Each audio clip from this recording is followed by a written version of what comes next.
بسم اللہ الرحمن الرحیم۔ اللہ کے راستے میں اخلاصی نیت کے ساتھ نکلنا۔ حضرت ابو ہریرہ رضی اللہ عنہ فرماتے ہیں کہ ایک آدمی نے حضور اقدس صلی اللہ علیہ وسلم سے پوچھا، یا رسول اللہ، ایک آدمی جہاد میں اس نیت سے جاتا ہے کہ اسے دنیا کا کچھ سامان مل جائے گا۔ حضور صلی اللہ علیہ وسلم نے فرمایا، اسے کچھ اجر نہ ملے گا۔ لوگوں نے اس بات کو بہت بڑا سمجھا اور اس آدمی سے کہا، تم حضور صلی اللہ علیہ وسلم کی خدمت میں جا کر دوبارہ حضور صلی اللہ علیہ وسلم سے پوچھو، شاید تم اپنی بات حضور صلی اللہ علیہ وسلم کو سمجھا نہیں سکے ہو۔ اس آدمی نے کہا، یا رسول اللہ، ایک آدمی جہاد میں اس نیت سے جاتا ہے کہ وہ دنیا کا کچھ سامان حاصل کرنا چاہتا ہے۔ آپ نے فرمایا، اسے کوئی اجر نہیں ملے گا۔ لوگوں نے اس بات کو بہت بڑا سمجھا اور اس آدمی سے کہا، جاؤ پھر حضور صلی اللہ علیہ وسلم سے پوچھو۔ چنانچہ اس نے تیسری مرتبہ حضور صلی اللہ علیہ وسلم کی خدمت میں جا کر عرض کیا کہ ایک آدمی جہاد فی سبیل اللہ میں اس نیت سے جانا چاہتا ہے کہ اسے دنیا کا کچھ سامان مل جائے۔ حضور صلی اللہ علیہ وسلم نے فرمایا، اسے کوئی اجر نہیں ملے گا۔ حضرت ابو امامہ رضی اللہ عنہ فرماتے ہیں کہ ایک آدمی نے حضور اقدس صلی اللہ علیہ وسلم کی خدمت میں حاضر ہو کر عرض کیا کہ آپ ذرا یہ بتائیے کہ ایک آدمی غزوے میں شریک ہو کر ثواب بھی حاصل کرنا چاہتا ہے اور لوگوں میں شہرت بھی، تو اسے کیا ملے گا؟ حضور صلی اللہ علیہ وسلم نے فرمایا، اسے کچھ نہیں ملے گا۔ اس آدمی نے اپنا سوال 3 مرتبہ دہرایا۔ حضور صلی اللہ علیہ وسلم ہر دفعہ اسے یہی جواب دیتے رہے کہ اسے کچھ نہیں ملے گا۔ پھر آپ صلی اللہ علیہ وسلم نے فرمایا کہ اللہ تبارک و تعالی صرف وہی عمل قبول فرماتے ہیں جو خالص ہو اور اللہ کی رضا کے لیے کیا گیا ہو۔ حضرت عاصم بن عمر بن قتادہ رضی اللہ عنہ فرماتے ہیں کہ ہم لوگوں میں ایک پردیسی آدمی رہتا تھا، اسے کوئی جانتا نہیں تھا کہ وہ کون ہے۔ لوگ اسے قزمان کہتے تھے۔ جب بھی اس کا تذکرہ ہوتا ہے تو حضور صلی اللہ علیہ وسلم فرماتے کہ یہ تو دوزخ والوں میں سے ہے۔ جنگ احد کے دن اس نے خوب زور شور سے لڑائی کی اور اس نے اکیلی ہی 7-8 مشرکوں کو قتل کر ڈالا۔ وہ بڑا جنگجو اور بہادر مرد تھا۔ آخر وہ زخموں سے نڈال ہو گیا تو اسے بنو ظفر کے محلے میں اٹھا کر لایا گیا تو بہت سے مسلمان اسے کہنے لگے، اے قزمان، آج تو تم بڑی بہادری سے لڑے ہو، تمہیں خوشخبری ہو۔ اس نے کہا، مجھے کس چیز کی خوشخبری ہو؟ اللہ کی قسم، میں نے تو صرف اپنی قوم کی ناموری کے لیے یہ لڑائی لڑی ہے۔ اگر میرا مقصد یہ نہ ہوتا تو میں ہرگز نہ لڑتا۔ چنانچہ جب اس کی زخموں کی تکلیف بڑھ گئی تو اس نے اپنے ترکش میں سے ایک تیر نکالا اور اس سے خودکشی کر لی۔ حضرت ابو ہریرہ رضی اللہ عنہ فرمایا کرتے تھے کہ مجھے ایسا آدمی بتاؤ جو جنت میں تو جائے گا لیکن اس نے نماز کوئی نہیں پڑھی۔ جب لوگ اس کے بارے میں لاعلمی کا اظہار کرتے تو ان سے پوچھتے کہ وہ کون ہے، تو وہ فرماتے کہ وہ بنو عبد الاشحال کے اسیلم ہیں جن کا نام عمرو بن ثابت بن وقش ہے۔ حضرت حسین فرماتے کہ میں نے حضرت محمود بن لبیس سے پوچھا کہ حضرت اسیلم کا کیا قصہ ہے، تو انہوں نے بتایا کہ ان کی قوم ان کو اسلام کی دعوت دیا کرتی تھی لیکن یہ ہمیشہ انکار کر دیتے تھے۔ جنگ احد کے دن ایک دم ان کے دل میں اسلام لانے کا خیال پیدا ہوا اور وہ مسلمان ہو گئے اور اپنی تلوار لے کر چل پڑے اور ایک کنارے سے مجمع میں جا کر لڑائی شروع کر دی، یہاں تک کہ زخموں سے نڈال ہو کر گر پڑے۔ لڑائی کے بعد قبیلہ بنو عبد الاشحال کے لوگ میدان جنگ میں شہید ہونے والے اپنے ساتھیوں کو تلاش کرنے لگے تو ان کی نگاہ حضرت اسیلم پر پڑی تو وہ کہنے لگی، اللہ کی قسم، یہ تو اسیلم ہیں، یہاں کیسے آ گئے؟ ہم تو ان کو مدینہ میں چھوڑ کر آئے تھے اور یہ تو ہمیشہ اسلام کی اس بات کا انکار کیا کرتے تھے۔ تو لوگوں نے حضرت اسیلم سے پوچھا، اے عمرو، آپ یہاں کیسے آئے؟ اپنی قوم کی ہمدردی میں یا اسلام کے شوق میں؟ انہوں نے کہا، نہیں، اسلام کے شوق میں اللہ اور اس کے رسول پر ایمان لایا اور مسلمان ہو گیا۔ پھر میں اپنی تلوار پکڑ کر حضور اقدس صلی اللہ علیہ وسلم کے ساتھ چل پڑا اور میں نے لڑنا شروع کر دیا، یہاں تک کہ میں اتنا زخمی ہو گیا۔ اتنا کہنے کی تھوڑی دیر بعد ہی ان کے ہاتھوں میں حضرت اسیلم کا انتقال ہو گیا۔ ان لوگوں نے جا کر حضور صلی اللہ علیہ وسلم سے ان کا سارا واقعہ ذکر کیا۔ حضور صلی اللہ علیہ وسلم نے فرمایا، وہ جنت والوں میں سے ہیں، لہذا انہیں اسلام لانے کے بعد ایک نماز پڑھنے کا بھی موقع نہیں ملا۔ حضرت ابو ہریرہ رضی اللہ عنہ فرماتے ہیں کہ حضرت عمرو بن عقیش رضی اللہ تعالیٰ عنہ نے زمانے جاہلیت میں سود پر قرضہ دیا ہوا تھا۔ وہ اسلام لانے کے لیے تیار تو ہو گئے تھے لیکن سود کا مال وصول کرنے سے پہلے مسلمان ہونا نہیں چاہتے تھے۔ غزوہ احد کے دن وہ آئے اور انہوں نے پوچھا کہ میرے چچا زاد بھائی کہاں ہیں؟ لوگوں نے بتایا کہ وہ تو اس وقت احد میں ہیں۔ انہوں نے کہا، احد میں؟ وہ زرہ پہن کر اپنے گھوڑے پر سوار ہوئے اور پھر اپنے چچا زاد بھائیوں کی طرف چل پڑے۔ جب مسلمانوں نے ان کو آتے ہوئے دیکھا تو ان سے کہا، اے عمرو، ہم سے پرے رہو۔ انہوں نے کہا میں تو ایمان لا چکا ہوں۔ اس کے بعد انہوں نے کافروں سے خوب زور شور سے جنگ کی، یہاں تک کہ زخمی ہو گئے۔ پھر ان کو زخمی حالت میں اٹھا کر ان کے گھر والوں کے پاس پہنچایا گیا۔ وہاں ان کے پاس حضرت سعد بن معاذ رضی اللہ تعالیٰ عنہ آئے اور انہوں نے ان کی بہن سے کہا کہ ان سے پوچھو کہ یہ غزوہ احد میں اپنی قوم کی حمایت میں شریک ہوئے تھے یا اللہ اور اس کے رسول کی وجہ سے؟ انہوں نے کہا نہیں، اللہ اور اس کے رسول کی وجہ سے غصے میں آ کر غزوہ احد میں شریک ہوا تھا۔ اس کے بعد ان کا انتقال ہو گیا اور یہ جنت میں داخل ہو گئے، حالانکہ ان کو اللہ کے لیے ایک بھی نماز پڑھنے کا موقع نہ ملا۔ حضرت شداد بن ہاد فرماتے ہیں کہ ایک دیہاتی آدمی حضور اقدس صلی اللہ علیہ وسلم کی خدمت میں آیا اور آپ پر ایمان لایا اور آپ کی پوری طرح اتباع کی۔ چنانچہ اس نے کہا کہ میں بھی ہجرت کر کے آپ کے ساتھ رہوں گا۔ جب غزوہ خیبر میں حضور صلی اللہ علیہ وسلم کو مال غنیمت ملا تو آپ نے وہ صحابہ میں تقسیم فرما دیا۔ آپ نے اس مال غنیمت میں سے اس کا حصہ اس کے ساتھیوں کو دے دیا۔ وہ اس وقت اپنے ساتھیوں کے جانور چرانے گیا ہوا تھا۔ جب وہ واپس آیا تو ساتھیوں نے اس کا حصہ دیا تو اس نے کہا یہ کیا ہے؟ ساتھیوں نے کہا یہ تمہارا حصہ ہے جو حضور صلی اللہ علیہ وسلم نے تمہارے لیے دیا ہے۔ اس نے حضور صلی اللہ علیہ وسلم کی خدمت میں جا کر عرض کیا میں نے اس مال لینے کے لیے تو آپ کا اتباع نہیں کیا تھا، میں نے آپ کا اتباع اس لیے کیا تھا تاکہ مجھے گلے کی طرف اشارہ کرتے ہوئے یہاں تیر لگے اور میں مر جاؤں اور میں جنت میں چلا جاؤں۔ حضور اقدس صلی اللہ علیہ وسلم نے فرمایا اگر تمہاری نیت سچی ہے تو اللہ تعالیٰ اسے ضرور پورا فرما دیں گے۔ پھر صحابہ دشمن سے لڑنے کے لیے اٹھ کھڑے ہوئے۔ یہ دیہاتی بھی لڑائی میں شریک ہوئے اور زخمی ہوئے اور ان کو اٹھا کر حضور صلی اللہ علیہ وسلم کی خدمت میں لایا گیا، اور جہاں اس نے اشارہ کر کے بتایا تھا وہاں ہی اسے تیر لگا ہوا تھا۔ حضور صلی اللہ علیہ وسلم نے فرمایا یہ وہی ہے؟ صحابہ نے کہا جی ہاں۔ آپ نے فرمایا اس کی نیت سچی تھی اس لیے اللہ نے پوری کر دی۔ حضور صلی اللہ علیہ وسلم نے اسے اپنے جبہ میں کفن دیا اور اس کا جنازہ آگے رکھ کر آپ نے اس کی نماز جنازہ پڑھائی، اور نماز جنازہ میں اس کے لیے دعا کرتے ہوئے آپ کی الفاظ ذرا اونچی آواز سے سنے گئے، اے اللہ یہ تیرا بندہ ہے، تیرے راستے میں ہجرت کر کے نکلا تھا اور اب یہ شہید ہو کر قتل ہوا ہے اور میں اس کا گواہ ہوں۔ حضرت انس رضی اللہ عنہ فرماتے ہیں کہ ایک دیہاتی حضور اقدس صلی اللہ علیہ وسلم کے پاس آیا اور کہنے لگا یا رسول اللہ میں کالے رنگ کا آدمی ہوں، میرا چہرہ بدصورت ہے اور میرے پاس مال بھی کچھ نہیں ہے، اگر میں ان کفار سے لڑتے ہوئے مر جاؤں تو کیا میں جنت میں داخل ہو جاؤں گا؟ حضور صلی اللہ علیہ وسلم نے فرمایا ہاں۔ یہ سن کر وہ آگے بڑھا اور کافروں سے لڑائی شروع کر دی یہاں تک کہ شہید ہو گیا۔ حضور اقدس صلی اللہ علیہ وسلم اس کے پاس تشریف لے گئے، وہ شہید ہو چکے تھے، تو آپ نے فرمایا اب تو اللہ تعالیٰ نے تمہارا چہرہ خوبصورت بنا دیا ہے اور تجھے خوشبودار بنا دیا ہے اور تمہارا مال زیادہ کر دیا ہے، اور فرمایا کہ میں نے حور العین میں سے اس کی 2 بیویاں دیکھی ہیں جو اس کے جسم اور اس کے جبے کے درمیان داخل ہونے کے لیے جھگڑ رہی ہیں۔ حضرت عمرو بن عاص رضی اللہ عنہ فرماتے ہیں کہ حضور اقدس صلی اللہ علیہ وسلم نے میرے پاس یہ پیغام بھیجا کہ کپڑے پہن کر اور ہتھیار لگا کر میرے پاس آ جاؤ۔ چنانچہ میں تیار ہو کر آپ کی خدمت میں حاضر ہوا۔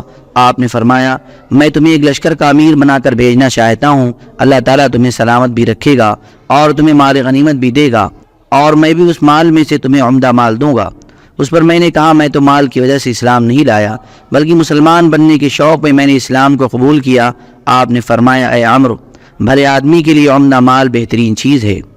طبرانی نے اوسط میں اور کبیر میں اس حدیث کو ذکر کیا ہے، اور اس میں یہ الفاظ ہیں کہ میں تو 2 وجہ سے اسلام لایا ہوں، ایک تو مجھے مسلمان بننے کا شوق تھا اور دوسرے میں آپ کے ساتھ رہنا چاہتا تھا۔ آپ صلی اللہ علیہ وسلم نے فرمایا ٹھیک ہے لیکن عمدہ مال بھلے آدمی کے لیے بہترین چیز ہے۔ حضرت ابو البختری طائی فرماتے ہیں کہ کچھ لوگ مختار بن ابی عبید کے والد حضرت ابو المختار کے پاس کوفہ میں جسر ابی عبید پر جمع ہوئے، جہاں حضرت ابو عبید ثقفی رحمہ اللہ 13 ہجری اپنے لشکر سمیت شہید ہوئے تھے، اور حضرت ابو عبید کے لشکر کے تمام آدمی شہید کر دیے گئے تھے، صرف 2 یا 3 آدمی بچے تھے۔ انہوں نے اپنی تلواریں لے کر اس زور سے دشمن پر حملہ کیا کہ ان کی صفیں چیر کر باہر نکل آئے اور یوں بچ گئے، اور پھر یہ تینوں حضرات مدینہ آئے۔ ایک بار تو یہ تینوں حضرات میں شہید ہونے والوں کا تذکرہ کر رہے تھے کہ اتنے میں حضرت عمر رضی اللہ تعالیٰ عنہ باہر نکلے اور انہوں نے کہا کہ مجھے بتاؤ تم لوگ ان کے بارے میں کیا کہہ رہے تھے؟ انہوں نے کہا ہم ان کے بارے میں استغفار کر رہے تھے اور ان کے لیے دعا کر رہے تھے۔ حضرت عمر رضی اللہ تعالیٰ عنہ نے فرمایا یا تو تم نے ان کے بارے میں جو کہا تھا وہ مجھے بتا دو ورنہ میں تمہیں سخت سزا دوں گا۔ انہوں نے کہا ہم نے ان کے بارے میں کہا تھا کہ یہ لوگ شہید ہیں۔ حضرت عمر رضی اللہ تعالیٰ عنہ نے فرمایا اس ذات کی قسم جس کے علاوہ کوئی معبود نہیں، اور اس ذات کی قسم جس نے حضرت محمد صلی اللہ علیہ وسلم کو حق دے کر بھیجا ہے اور جس کے حکم کے بغیر قیامت قائم نہیں ہوگی، اللہ کے نبی کے علاوہ اور کسی بھی مننے والے کو اللہ کے ہاں کیا ملا ہے اسے کوئی بھی زندہ انسان نہیں جانتا ہے۔ البتہ اللہ کے نبی کے بارے میں یقیناً معلوم ہے کہ اللہ تعالیٰ نے ان کے اگلے پچھلے تمام گناہ معاف کر دیے ہیں۔ اس ذات کی قسم جس کے علاوہ کوئی معبود نہیں، اس ذات کی قسم جس نے حق اور ہدایت دے کر محمد صلی اللہ علیہ وسلم کو بھیجا، جس کے حکم کے بغیر قیامت قائم نہ ہوگی۔ کوئی آدمی ریا اور شہرت کی وجہ سے لڑتا ہے، کوئی آدمی قومی غیرت کی وجہ سے لڑتا ہے، اور کوئی دنیا حاصل کرنے کے لیے لڑتا ہے، اور کوئی مال لینے کے لیے، اور ان تمام لڑنے والوں کو اللہ کے ہاں وہی ملے گا جو ان کے دلوں میں ہے۔ حضرت مالک بن اوس بن حدثان رضی اللہ عنہ فرماتے ہیں کہ ایک دفعہ ہم لوگوں نے ایک لشکر کا تذکرہ کیا جو حضرت عمر رضی اللہ تعالیٰ عنہ کے زمانے میں اللہ کے راستے میں شہید ہو گیا تھا۔ چنانچہ ہم میں سے کسی نے تو یہ کہا کہ یہ سب اللہ کے لیے کام کرنے والے تھے اور اللہ کے راستے میں نکلے ہوئے تھے، اللہ تعالیٰ ان کو ضرور اجر و ثواب عطا فرمائیں گے۔ اور کسی نے یہ کہا کہ اللہ تبارک و تعالیٰ ان کو قیامت کے دن اسی نیت پر اٹھائے گا جس پر اللہ نے ان کو موت دی ہے۔ اس پر حضرت عمر رضی اللہ تعالیٰ عنہ نے فرمایا، ہاں اس ذات کی قسم جس کے قبضے میں میری جان ہے، اللہ ان کو اسی نیت پر اٹھائیں گے جس پر اللہ نے ان کو موت دی ہے، کیونکہ کوئی آدمی جو دکھلاوے اور شہرت کے لیے لڑتا ہے اور کوئی دنیا لینے کے لیے لڑتا ہے اور کسی کو جنگ سے بچنے کا کوئی راستہ نہیں ملتا اس لیے وہ مجبور ہو کر لڑتا ہے، اور کوئی اللہ سے ثواب لینے کے لیے لڑتا ہے اور ہر طرح کی تکلیفوں پر صبر کرتا ہے، یہ ثواب کے لیے لڑنے والے ہی شہید ہیں، لیکن مجھے بھی معلوم نہیں کہ میرے ساتھ کیا ہوگا اور تمہارے ساتھ کیا ہوگا۔ ہاں اتنی بات مجھے ضرور معلوم ہے کہ اس قبر والے یعنی رسول اللہ صلی اللہ علیہ وسلم کے پچھلے تمام گناہ معاف ہو چکے ہیں۔ حضرت مسروق رحمۃ اللہ علیہ فرماتے ہیں کہ ایک مرتبہ حضرت عمر رضی اللہ تعالیٰ عنہ کی مجلس میں شہیدوں کا تذکرہ آیا تو حضرت عمر رضی اللہ تعالیٰ عنہ نے لوگوں سے پوچھا، تم شہید کسے سمجھتے ہو؟ لوگوں نے کہا، اے امیر المؤمنین، ان جنگوں میں جو مسلمان قتل ہو رہے ہیں وہ سب شہید ہیں۔ اس پر حضرت عمر رضی اللہ تعالیٰ عنہ نے فرمایا، پھر تو تمہارے شہداء بہت ہو جائیں گے۔ میں تمہیں اس بارے میں بتاتا ہوں، بہادری اور بزدلی لوگوں کی طبعی چیزیں ہیں، اللہ جس کی طبیعت جیسی چاہے بنا دے۔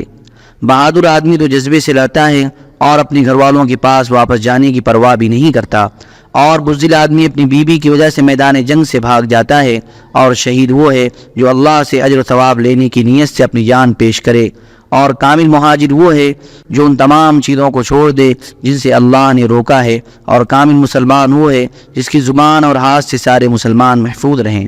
حضرت امام رحمۃ اللہ علیہ فرماتے ہیں کہ حضرت عبداللہ بن زبیر رضی اللہ تعالیٰ عنہما نے اپنی والدہ حضرت اسماء رضی اللہ عنہا کے پاس پیغام بھیجا کہ تمام لوگ مجھے چھوڑ کر چلے گئے ہیں اور یہ میرے مخالف لوگ مجھے صلح کی دعوت دے رہے ہیں۔ تو انہوں نے جواب میں فرمایا کہ اگر تم اللہ کی کتاب کو اور اللہ کے نبی کریم صلی اللہ علیہ وسلم کی سنت کو زندہ کرنے کے لیے نکلے تھے تو پھر تمہیں اسی حق بات پر جان دے دینی چاہیے، اور اگر تم دنیا لینے کے لیے نکلے تھے تو پھر نہ تمہارے زندہ رہنے میں خیر ہے اور نہ مر جانے میں۔ جہاد کے لیے اللہ کے راستے میں نکل کر امیر کا حکم ماننا۔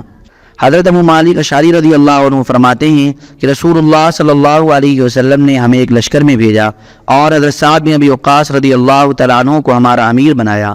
چنانچہ ہم لوگ روانہ ہوئے اور ایک منزل پر پڑاؤ ڈالا۔ ایک آدمی نے کھڑے ہو کر اپنی سواری کی زین کسی۔ میں نے اس سے کہا، تم کہاں جانا چاہتے ہو؟ اس نے کہا، میں چارہ لانا چاہتا ہوں۔ میں نے اس سے کہا، جب تک ہم اپنے امیر سے پوچھ نہ لیں تم ایسا نہ کرو۔ چنانچہ ہم حضرت ابو موسیٰ اشعری رضی اللہ تعالیٰ عنہ کے پاس آئے۔ غالباً حضرت ابو موسیٰ رضی اللہ تعالیٰ عنہ لشکر کے کسی ایک حصے کے امیر ہوں گے۔ ہم نے ان سے تذکرہ کیا تو انہوں نے کہا، شاید تم اپنے گھر والوں کے پاس جانا چاہتے ہو۔ اس آدمی نے کہا، نہیں۔ حضرت ابو موسیٰ رضی اللہ تعالیٰ عنہ نے کہا، دیکھو تم کیا کہہ رہے ہو؟ اس نے کہا، نہیں۔ تو حضرت ابو موسیٰ رضی اللہ تعالیٰ عنہ نے کہا، اچھا تم جاؤ اور ہدایت والے راستے پر چلو۔ چنانچہ وہ آدمی چلا گیا اور کافی رات گزار کر واپس آیا۔ تو حضرت ابو موسیٰ رضی اللہ تعالیٰ عنہ نے اس سے کہا، شاید تم اپنے گھر والوں کے پاس گئے تھے۔ اس نے کہا، نہیں۔ حضرت ابو موسیٰ رضی اللہ تعالیٰ عنہ نے کہا، دیکھ لو تم کیا کہہ رہے ہو؟ اس نے کہا، ہاں میں گیا تھا۔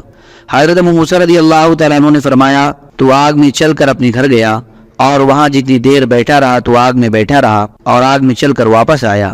لہذا اب تو نئے سرے سے عمل کر تاکہ تیرے اس گناہ کا کفارہ ہو جائے۔ اللہ کے راستے میں نکل کر اکٹھے مل کر رہنا۔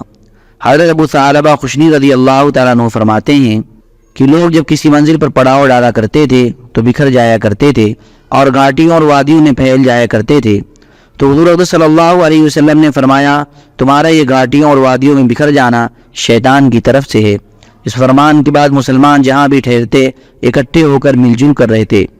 بیہقی کی روایت میں یہ بھی ہے کہ اس کے بعد صحابہ اتنے قریب قریب رہنے لگے کہ یوں کہا جانے لگا کہ اگر ان مسلمانوں پر ایک چادر ڈالی جائے تو وہ ان سب پر ہی آ جائے۔ حضرت معاذ جہنی رضی اللہ عنہ فرماتے ہیں کہ میں حضور اقدس صلی اللہ علیہ وسلم کے ساتھ فرا غزوے میں گیا، ایک جگہ ہم لوگوں نے پڑاؤ ڈالا، لوگ بکھر گئے جس سے لوگوں کے لیے ٹھہرنے کی جگہ تنگ پڑ گئی اور راستے بند ہو گئے۔ اس پر حضور صلی اللہ علیہ وسلم نے ایک منادی کو بھیجا جو لوگوں میں یہ اعلان کر دے کہ جس نے ٹھہرنے کی جگہ تنگ کی یا راستہ بند کیا اس کا کوئی جہاد نہیں، یعنی اسے جہاد کا ثواب نہیں ملے گا۔ اللہ کے راستے میں نکل کر پہرا دینا۔ حضرت سعد بن انضریہ رضی اللہ عنہ فرماتے ہیں کہ لوگ غزوہ حنین کے دن حضور اقدس صلی اللہ علیہ وسلم کے ساتھ چلے اور خوب زیادہ چلے یہاں تک کہ دوپہر ہو گئی۔ چنانچہ میں نے حضور صلی اللہ علیہ وسلم کے ساتھ ظہر کی نماز پڑھی تو ایک سوار نے حاضر ہو کر عرض کیا کہ یا رسول اللہ، میں آپ لوگوں کے آگے چلا یہاں تک کہ فلاں پہاڑ پر چڑھ گیا تو میں نے وہاں دیکھا کہ قبیلہ اوازن اپنے والد کے پانی لانے والے اونٹ اور اپنی عورتیں اور جانوروں اور بکریاں لے کر سارے کے سارے حنین میں اکٹھے ہو چکے ہیں۔ حضور صلی اللہ علیہ وسلم نے مسکرا کر فرمایا انشاءاللہ یہ سب کچھ کل مسلمانوں کا مال غنیمت بن جائے گا۔ پھر آپ صلی اللہ علیہ وسلم نے فرمایا آج رات ہمارا پہرا کون دے گا؟ حضرت انس بن ابی مرثد غنوی رضی اللہ تعالیٰ عنہ نے فرمایا یا رسول اللہ میں پہرا دوں گا۔ حضور صلی اللہ علیہ وسلم نے فرمایا اچھا سوار ہو جاؤ۔ چنانچہ وہ اپنے گھوڑے پر سوار ہو کر حضور صلی اللہ علیہ وسلم کی خدمت میں آئے۔ آپ نے ان سے فرمایا سامنے اس گھاٹی کی طرف چلے جاؤ اور اس گھاٹی کی سب سے اونچی جگہ پہنچ جاؤ، وہاں پہرا دینا اور خوب ہوشیار ہو کر رہنا، کہیں دشمن آج رات تمہیں دھوکہ دے کر تمہاری طرف سے نہ آ جائے۔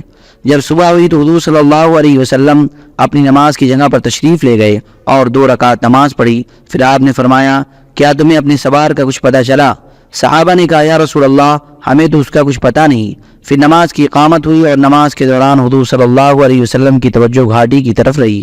جب حضور صلی اللہ علیہ وسلم نے نماز پوری فرما کر سلام پھیرا تو فرمایا تمہیں خوشخبری ہو تمہارا سوار آ گیا ہے۔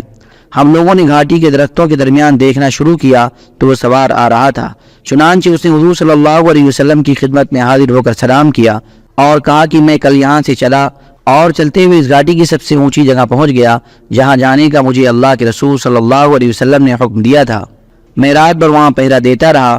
صبح کو میں نے دونوں گھاٹیوں کی طرف جھانک کر غور سے دیکھا، مجھے کوئی نظر نہ آیا۔ حضور صلی اللہ علیہ وسلم نے اس سوار سے پوچھا کیا تم رات کو کسی وقت اپنی سواری سے نیچے اترے ہو؟ اس نے کہا نہیں، صرف نماز پڑھنے اور قضاء حاجت کے لیے اترا تھا۔ آپ صلی اللہ علیہ وسلم نے اس سے فرمایا تم نے آج رات پہرا دے کر اللہ کے فضل سے اپنے لیے جنت واجب کر لی ہے۔ پہرے کے عمل کے بعد اگر تم کوئی بھی نفل عمل نہ کرو تو تمہارا کوئی نقصان نہیں، اس پہرے سے تمہیں بہت ثواب ملے گا۔ حضرت ابو عطیہ رضی اللہ عنہ فرماتے کہ حضور صلی اللہ علیہ وسلم ایک مرتبہ تشریف فرما تھے، آپ کو بتایا گیا کہ ایک آدمی کا انتقال ہو گیا ہے۔ حضور صلی اللہ علیہ وسلم نے پوچھا کیا تم میں سے کسی نے اس کو خیر کا کوئی عمل کرتے ہوئے دیکھا ہے؟ ایک آدمی نے کہا جی ہاں، ایک رات میں نے اس کے ساتھ اللہ کے راستے میں پہرا دیا ہے۔ اس پر حضور صلی اللہ علیہ وسلم نے اور آپ کے ساتھیوں نے کھڑے ہو کر اس کی نماز جنازہ پڑھی۔ جب اسے قبر میں رکھ دیا گیا تو حضور صلی اللہ علیہ وسلم نے اپنے ہاتھ سے اس پر مٹی ڈالی، پھر فرمایا تمہارے ساتھی تو یہ سمجھ رہے ہیں کہ تم دوزخ والوں میں سے ہو اور میں گواہی دیتا ہوں کہ تم جنت والوں میں سے ہو۔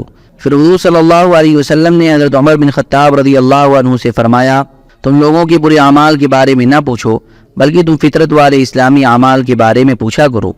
حضرت ابو عطیہ رضی اللہ عنہ فرماتے کہ حضور صلی اللہ علیہ وسلم کے زمانے میں ایک آدمی کا انتقال ہوا تو کچھ صحابہ نے کہا یا رسول اللہ آپ اس کی نماز جنازہ نہ پڑھیں۔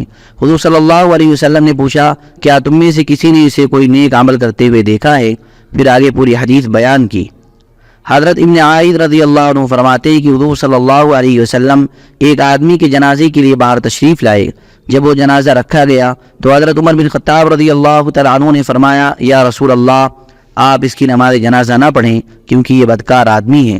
حضور صلی اللہ علیہ وسلم نے لوگوں کی طرف متوجہ ہو کر دریافت فرمایا کیا تم میں سے کسی نے اس کو کوئی نیک عمل کرتے ہوئے دیکھا ہے؟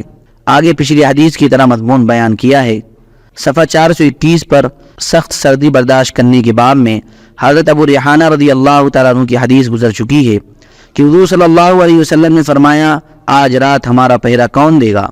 میں اس کے لیے ایسی دعا کروں گا جو اس کے حق میں ضرور قبول ہوگی۔ ایک انصاری نے کھڑے ہو کر کہا یا رسول اللہ میں پہرا دوں گا۔ آپ نے فرمایا تم کون ہو؟ اس نے کہا فلاں۔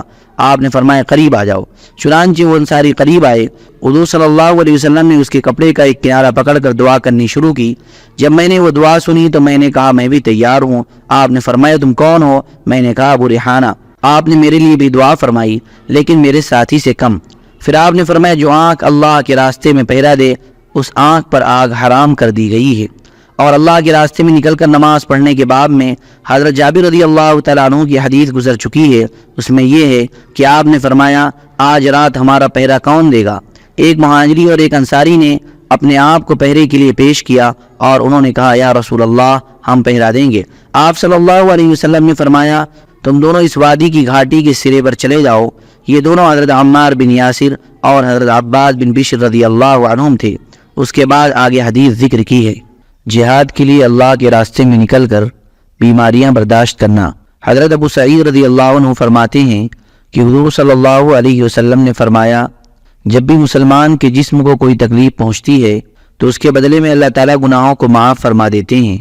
یہ فضیلت سن کر حضرت ابی بن کعب رضی اللہ تعالیٰ عنہ نے یہ دعا مانگی اے اللہ میں تجھ سے یہ سوال کرتا ہوں کہ تو ابی بن کعب کے جسم پر ایسا بخار چڑھا دے جو تیری ملاقات کے وقت تک یعنی موت تک چڑھا رہے، یعنی ساری زندگی بخار چڑھا رہے، لیکن بخار اتنا کم ہو کہ ان کو نماز، روزے، حج، عمرہ اور تیرے راستے میں جہاد سے نہ روکے۔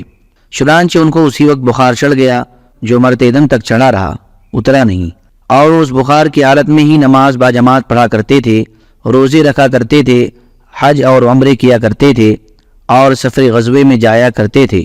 حضرت ابو سعید رضی اللہ عنہ فرماتے ہیں کہ ایک آدمی نے کہا یا رسول اللہ آپ یہ بتائیں کہ یہ بیماریاں جو ہمارے اوپر آتی ہیں ہمیں ان کے بدلے میں کیا ملے گا؟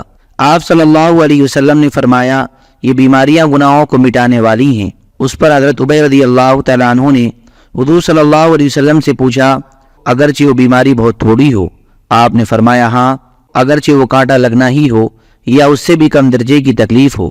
چنانچہ حضرت ابی رضی اللہ تعالیٰ عنہ نے اپنے لیے یہ دعا مانگی کہ ان کو ایسا بخار چڑھے جو ان کو موت تک نہ چھوڑے، ہمیشہ چڑھا ہی رہے، لیکن ان کو حج اور عمرہ اور جہاد فی سبیل اللہ اور نماز با جماعت سے بھی نہ روکے۔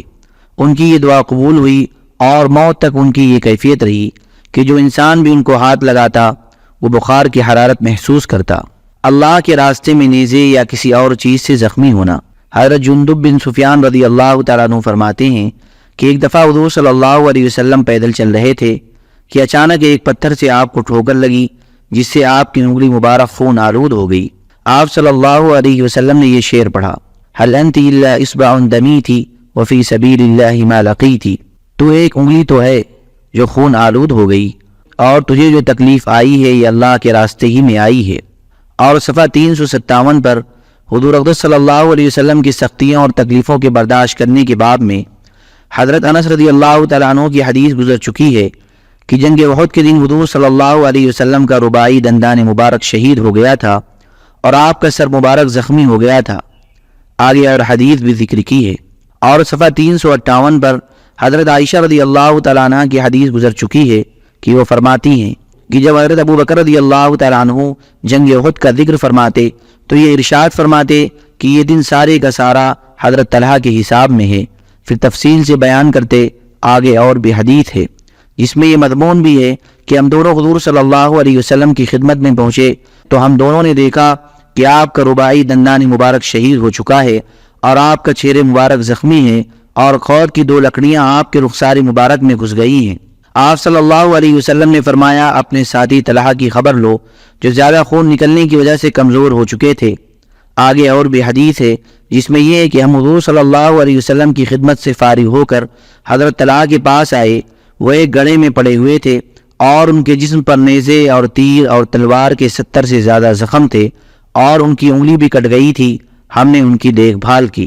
حضرت ابراہیم بن سعد کہتے ہیں کہ مجھے یہ بات پہنچی ہے کہ حضرت عبد الرحمن بن عوف رضی اللہ تعالیٰ عنہ کو جنگ احد کے دن 21 زخم آئے تھے اور ان کا ایک پاؤں بھی زخمی ہوا تھا جس کی وجہ سے وہ لگڑا کر چلا کرتے تھے۔ حضرت انس بن مالک رضی اللہ عنہ فرماتے کہ میرے چچا حضرت انس بن نضر رضی اللہ تعالیٰ عنہ بدر کی لڑائی میں شریک نہیں ہو سکے تھے۔ انہوں نے عرض کیا، یا رسول اللہ، آپ نے مشرکین سے جو سب سے پہلی لڑائی لڑی، میں اس میں شریک نہیں ہو سکا۔ اب آئندہ اگر اللہ تعالیٰ نے مجھے مشرکین سے لڑائی میں شریک ہونے کا موقع دیا تو اللہ تعالیٰ دیکھ لیں گے کہ میں کیا کرتا ہوں۔ چنانچہ جنگ احد کے دن جب مسلمانوں کو شکست ہونے لگی تو انہوں نے کہا، اے اللہ، صحابہ نے جو کچھ کیا میں تجھ سے اس کی معذرت چاہتا ہوں، اور مشرکین نے جو کچھ کیا میں اس سے برات کا اظہار کرتا ہوں۔ یہ کہہ کر وہ آگے بڑھے تو سامنے سے حضرت سعد بن معاذ رضی اللہ تعالیٰ عنہ ان کو آتے ہوئے ملے تو انہوں نے کہا، اے سعد بن معاذ، میرے باپ نظر کے رب کی قسم، احد پہاڑ کے پیچھے سے مجھے جنت کی خوشبو آ رہی ہے۔ حضرت سعد رضی اللہ تعالیٰ عنہ نے بعد میں قصہ بیان کرتے ہوئے حضور صلی اللہ علیہ وسلم سے کہا، یا رسول اللہ، حضرت انس نے جو کر دکھایا اور جس بہادری سے وہ لڑے وہ میں نہ کر سکا۔ حضرت انس بن مالک رضی اللہ عنہ فرماتے ہیں کہ ہم نے ان کے جسم پر تلوار اور نیزے اور تیر کے 80 سے زیادہ زخم پائے۔ ہم نے دیکھا کہ وہ شہید ہو چکے ہیں اور مشرکوں نے ان کے کان، ناک وغیرہ بھی کاٹ رکھے ہیں، جس کی وجہ سے کوئی ان کو پہچان نہ سکا، صرف ان کی بہن نے ان کو ان کے ہاتھ کے پوروں سے پہچانا۔ حضرت انس رضی اللہ عنہ فرماتے ہیں کہ ہمارا خیال ہے کہ یہ آیت حضرت انس اور ان جیسے لوگوں کے بارے میں نازل ہوئی۔ من المؤمنین رجال صدقوا ما عاهدوا اللہ علیہ۔ ترجمہ: ایمان والوں میں کتنے مرد ہیں کہ سچ کر دکھلایا جس بات کا عہد کیا تھا اللہ تعالیٰ سے۔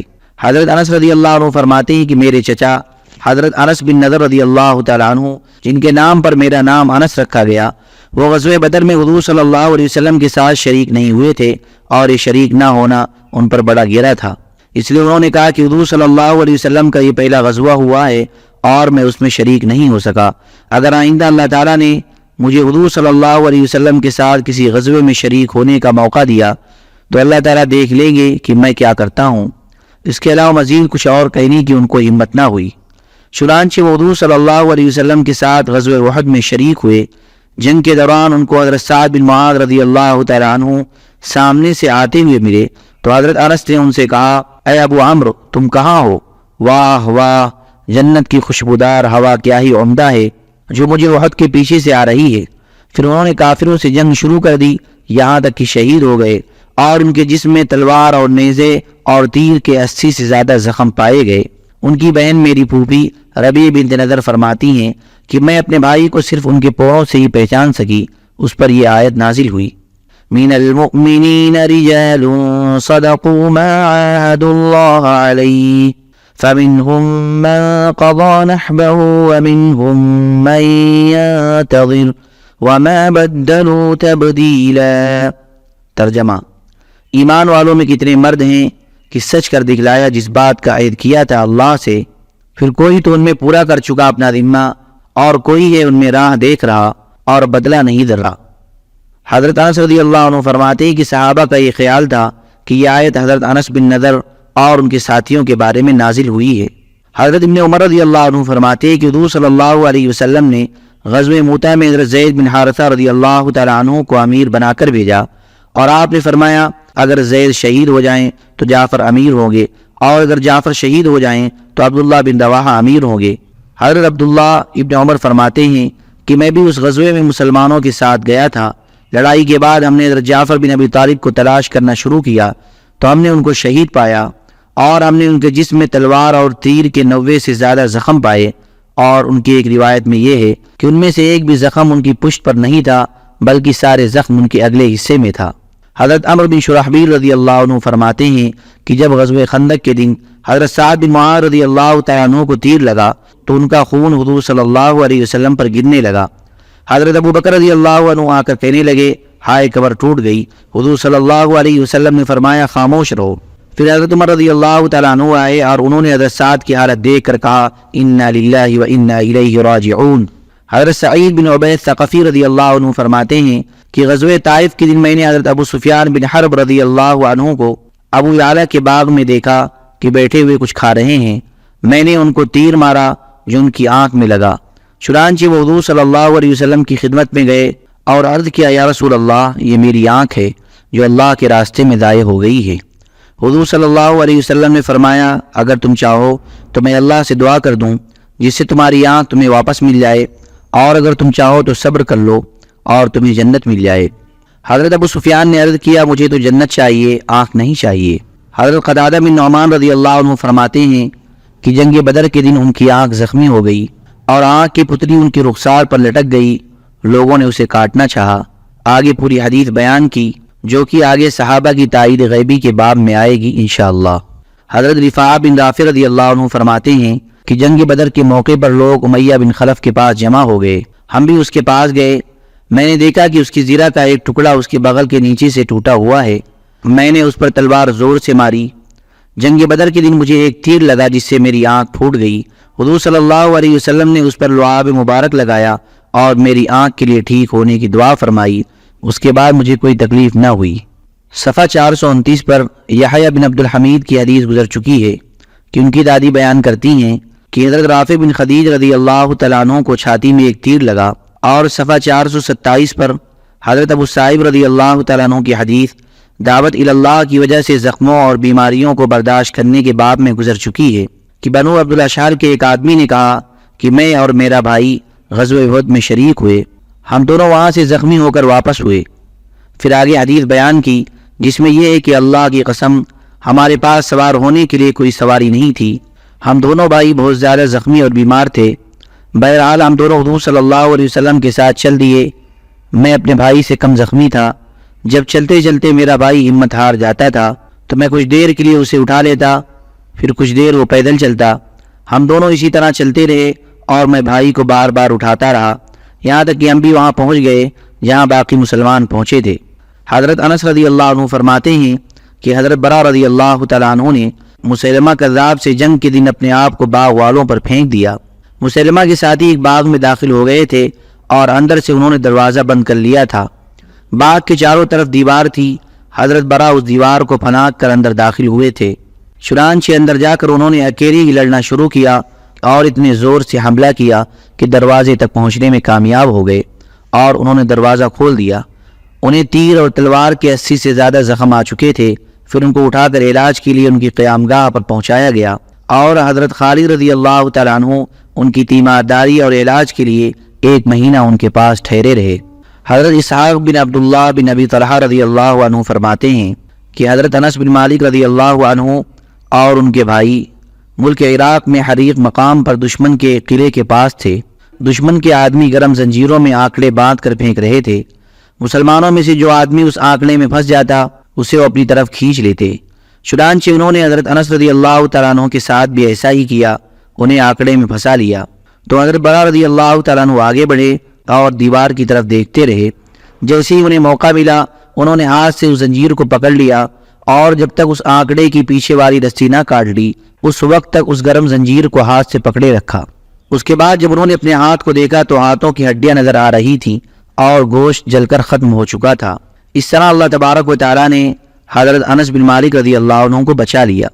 ایک روایت میں اس طرح ہے کہ ایک آنکڑا حضرت انس بن مالک رضی اللہ تعالیٰ عنہ پر گرا جس پہ وہ پھنس گئے، دشمن نے حضرت انس رضی اللہ تعالیٰ عنہ کو کھینچنا شروع کیا یہاں تک کہ ان کو زمین سے اٹھا لیا۔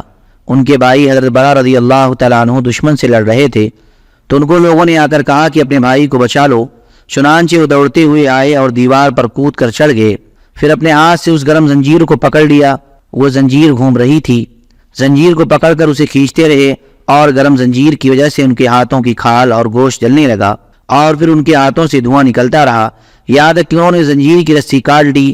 پھر انہوں نے اپنے ہاتھوں کی طرف دیکھا، آگے پچھلی حدیث جیسا مضمون ذکر کیا ہے۔ شہادت کی تمنا اور اس کے لیے دعا کرنا۔ حضرت ابو ہریرہ رضی اللہ عنہ فرماتے ہیں کہ میں نے حضور صلی اللہ علیہ وسلم کو یہ فرماتے ہوئے سنا، اس ذات کی قسم جس کے قبضے میں میری جان ہے، اگر کچھ مومن ایسے نہ ہوتے جن کو میرے سے پیچھے رہ جانا بالکل پسند نہیں ہے اور میرے پاس اتنی سواریاں بھی نہیں ہیں جن پر میں ان کو سوار کرا کر ہر سفر میں ساتھ لے جاؤں، تو میں اللہ کے راستے میں غزوے کے لیے جانے والی کسی جماعت سے پیچھے نہ رہتا، اور اس ذات کی قسم جس کے قبضے میں میری جان ہے، میری دلی آرزو ہے کہ مجھے اللہ کے راستے میں شہید کیا جائے، پھر مجھے زندہ کیا جائے، پھر شہید کیا جائے، پھر مجھے زندہ کیا جائے، پھر شہید کیا جائے، پھر مجھے زندہ کیا جائے، پھر مجھے شہید کیا جائے۔ حضرت ابو ہریرہ رضی اللہ عنہ فرماتے ہیں کہ رسول اللہ صلی اللہ علیہ وسلم نے فرمایا، جو شخص اللہ کے راستے میں نکلے اللہ تعالیٰ اس کی ضمانت لیتے ہیں، چنانچہ فرماتے ہیں کہ اس کا یہ نکلنا صرف میرے راستے میں جہاد کرنے اور مجھ پر ایمان رکھنے اور میرے رسولوں کی تصدیق کی وجہ سے ہو، تو یہ میری ذمہ ہے کہ یا تو میں اسے جنت میں داخل کروں گا یا اسے اجر و ثواب اور مال غنیمت دے کر اس کے اس گھر کو واپس کروں گا جس میں سے اب نکل کر آیا ہے۔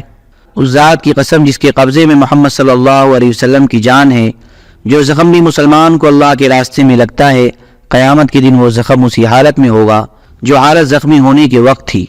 اس کا رنگ تو خون والا ہوگا اور اس کی خوشبو مشک والی ہوگی۔ اس ذات کی قسم جس کے قبضے میں محمد صلی اللہ علیہ وسلم کی جان ہے، سواری نہ ہونے کی وجہ سے پیچھے رہ جانے والے مسلمانوں پر میرا انہیں مدینہ چھوڑ کر غزوے میں جانا گرا نہ ہوتا تو میں اللہ کے راستے میں جانے والی کسی جماعت سے پیچھے نہ رہ جاتا، لیکن کیا کروں، نہ تو میرے پاس ان کو سواری دینے کی گنجائش ہے اور نہ اس کی ان کے پاس گنجائش ہے، اور میرے سے پیچھے رہ جانے پر انہیں بہت زیادہ گرانی ہوتی ہے۔ اس ذات کی قسم جس کے قبضے میں محمد صلی اللہ علیہ وسلم کی جان ہے، یہ میری دلی آرزو ہے کہ میں اللہ کے راستے میں جاؤں اور مجھے قتل کر دیا جائے، پھر میں اللہ کے راستے میں جاؤں اور مجھے قتل کر دیا جائے، پھر میں اللہ کے راستے میں جاؤں اور مجھے قتل کر دیا جائے۔ حضرت قیس بن ابی حازم فرماتے ہیں کہ ایک دن حضرت عمر رضی اللہ تعالیٰ عنہ نے لوگوں میں بیان فرمایا اور بیان میں یہ بات کہی کہ جنت عدن میں ایک محل ہے جس کے 500 دروازے ہیں اور ہر دروازے پر 5000 آہو چشم ہورے ہیں۔ اس میں سے 3 قسم کے آدمی داخل ہوں گے، ایک تو نبی داخل ہوگا، پھر حضور صلی اللہ علیہ وسلم کی قبر کی طرف متوجہ ہو کر فرمایا اے قبر والے آپ کو مبارک ہو، پھر فرمایا یا صدیق داخل ہوگا، پھر حضرت ابو بکر رضی اللہ تعالیٰ عنہ کی قبر کی طرف متوجہ ہو کر فرمایا اے ابو بکر تمہیں مبارک ہو، پھر فرمایا یا شہید داخل ہوگا، پھر اپنی طرف متوجہ ہو کر فرمایا اے عمر تمہیں شہادت کا درجہ کہاں مل سکتا ہے، پھر فرمایا جس اللہ نے مجھے مکہ سے نکال کر مدینہ کی ہجرت کی سعادت نصیب فرمائی وہ اس بات پر قادر ہے کہ شہادت کو کھینچ کر میرے پاس لے آئے۔ اور ایک روایت میں یہ ہے کہ اس کے بعد حضرت ابن مسعود رضی اللہ تعالیٰ عنہ نے فرمایا کہ چنانچہ اللہ تبارک و تعالیٰ نے اس بدترین انسان کے ہاتھوں آپ کو شہادت نصیب فرمائی جو کہ حضرت مغیرہ رضی اللہ عنہ کا غلام تھا۔ حضرت اسلم فرماتے ہیں کہ حضرت عمر رضی اللہ تعالیٰ عنہ یہ دعا فرمایا کرتے تھے یا اللہ مجھے اپنے راستے کی شہادت اور اپنے رسول کے شعر کی موت نصیب فرما۔ حضرت حفصہ رضی اللہ عنہ فرماتی ہیں کہ میں نے حضرت عمر رضی اللہ تعالیٰ عنہ کو یہ دعا مانگتے ہوئے سنا اے اللہ مجھے اپنے راستے کی شہادت اور اپنے نبی صلی اللہ علیہ وسلم کے شعر کی موت نصیب فرما۔ میں نے کہا یہ ان دونوں باتوں کا جمع ہونا کیسے ہو سکتا ہے؟ تو حضرت عمر رضی اللہ تعالیٰ عنہ نے فرمایا اللہ چاہے گا تو ایسے کر دے گا۔ حضرت سعد بن ابی وقاص رضی اللہ عنہ فرماتے ہیں کہ حضرت عبداللہ بن جحش رضی اللہ تعالیٰ عنہ نے ان سے جنگ احد کے دن کہا کیا تم اللہ سے دعا نہیں مانگتے ہو؟ اس پر وہ دونوں حضرات ایک کونے میں گئے اور پہلے حضرت سعد رضی اللہ تعالیٰ عنہ نے یہ دعا مانگی اے میرے رب کل کو جب میں دشمن سے لڑنے جاؤں تو میرے مقابلے میں ایسے بہادر کو مقرر فرما جو سخت حملہ والا ہو اور بہت غصے والا ہو، میں اس پر زوردار حملہ کروں اور وہ مجھ پر سخت حملہ کرے، پھر مجھے اس پر فتح نصیب فرما یہاں تک کہ میں اسے قتل کر کے اس کا مال غنیمت لے لوں۔ حضرت عبداللہ بن جحش رضی اللہ تعالیٰ عنہ نے کہا آمین۔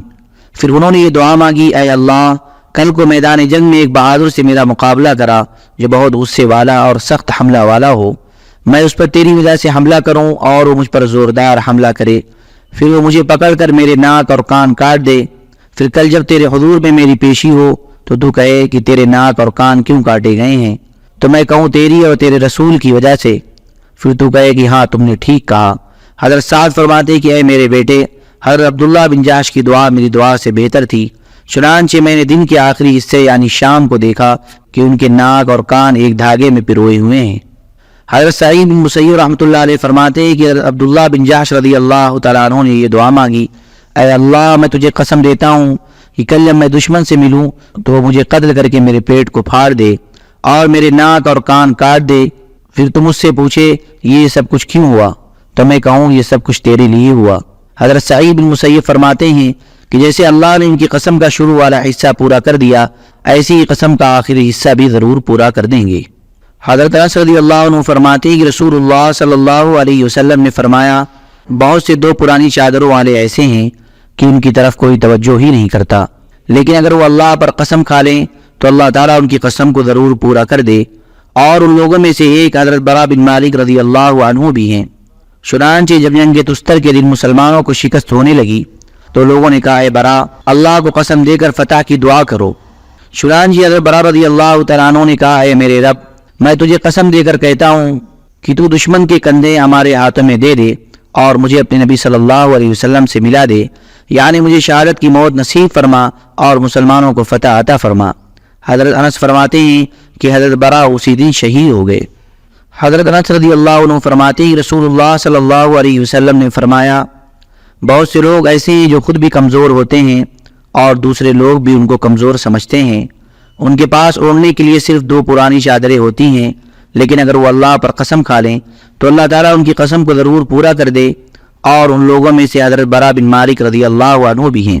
چنانچہ حضرت برا کا مشرکین کی ایک جماعت کے ساتھ مقابلہ ہوا اور اس دن مشرکوں نے مسلمانوں کو سخت جانی نقصان پہنچایا تھا، تو مسلمانوں نے کہا اے برا رسول اللہ صلی اللہ علیہ وسلم نے فرمایا ہے کہ اگر آپ اللہ پر قسم کھائیں تو اللہ تعالیٰ آپ کی قسم کو ضرور پورا کر دیں گے، اس لیے آج مسلمانوں کو شکست سے بچانے اور فتح دلوانے کے لیے آپ اپنے رب پر قسم کھائیں۔ تو حضرت برا نے کہا اے میرے رب میں تجھے قسم دیتا ہوں کہ تو دشمن کے کندھے ہمارے ہاتھوں میں دے دے۔ چنانچہ اس دن مسلمانوں کو فتح ہو گئی۔ اس کے بعد پھر سوس شہر کے پل پر مسلمانوں کا مشرکین سے مقابلہ ہوا، مشرکوں نے اس دن بھی مسلمانوں کو سخت جانی نقصان پہنچایا۔ اس پر مسلمانوں نے حضرت برا سے کہا اے برا آپ اپنے رب پر قسم کھائیں۔ چنانچہ انہوں نے کہا اے میرے رب میں تجھے اس بات کی قسم دیتا ہوں کہ تو دشمن کے کندھے ہمارے ہاتھوں میں دے دے اور مجھے اپنے نبی صلی اللہ علیہ وسلم کے ساتھ ملا دے۔ چنانچہ مسلمانوں کو مشرکوں پر فتح ہوئی اور حضرت برا خود شہید ہو گئے۔ حضرت حمید بن عبد الرحمن حمیری کہتے ہیں کہ حضور صلی اللہ علیہ وسلم کے صحابہ میں سے ایک صحابی کا نام حمامہ تھا، وہ حضرت عمر رضی اللہ تعالیٰ عنہ کے زمانے میں اصفہان کے جہاد میں شریک ہوئے، تو انہوں نے دعا مانگی اے اللہ حمامہ یہ دعویٰ کرتا ہے کہ وہ تیری ملاقات کو یعنی مرنے کو بہت زیادہ پسند کرتا ہے، اے اللہ اگر وہ اپنے اس دعوے میں سچا ہے تو اس کی سچائی کی وجہ سے اسے اس کی ہمت و قوت نصیب فرما کہ وہ خوشی خوشی تیرے راستے میں شہادت کو گلے لگا لے، اور اگر وہ اپنے اس دعوے میں جھوٹا ہے تو چاہے وہ اسے پسند نہ کرے لیکن تو اسے اپنے راستے کی موت دے دے۔ آگے حدیث اور بھی ہے اور اس میں یہ بھی ہے کہ وہ اسی شہید ہو گئے، اور حضرت ابو موسیٰ رضی اللہ تعالیٰ عنہ نے فرمایا کہ بے شک یہ شہید ہیں۔ امام احمد کی اسی روایت میں مضمون بھی مزید ہے کہ حضرت حمامہ کی دعا میں یہ بھی تھا کہ اگر یہ حمامہ تیری ملاقات یعنی تیرے راستے کی موت کو ناگوار سمجھتا ہے تو چاہے یہ ناگوار سمجھے تو اسے اپنے راستے کی موت دے دے۔ اے اللہ حمامہ اپنے سفر سے اپنے گھر واپس نہ جا سکے، چنانچہ انہیں اسی سفر میں اللہ کے راستے میں موت آ گئی۔ حضرت عفان راوی کبھی بیان کرتے تھے کہ ان کو پیٹ کی بیماری ہو گئی تھی جس سے وہ اصفہان میں فوت ہو گئے تھے۔ ان کے انتقال کے بعد حضرت ابو موسیٰ رضی اللہ تعالیٰ عنہ نے کھڑے ہو کر فرمایا اے لوگو جو کچھ ہم نے تمہارے نبی کریم صلی اللہ علیہ وسلم سے سنا ہے اور جہاں تک ہمارا علم ہے اس کے مطابق حضرت حمامہ شہید ہی ہیں۔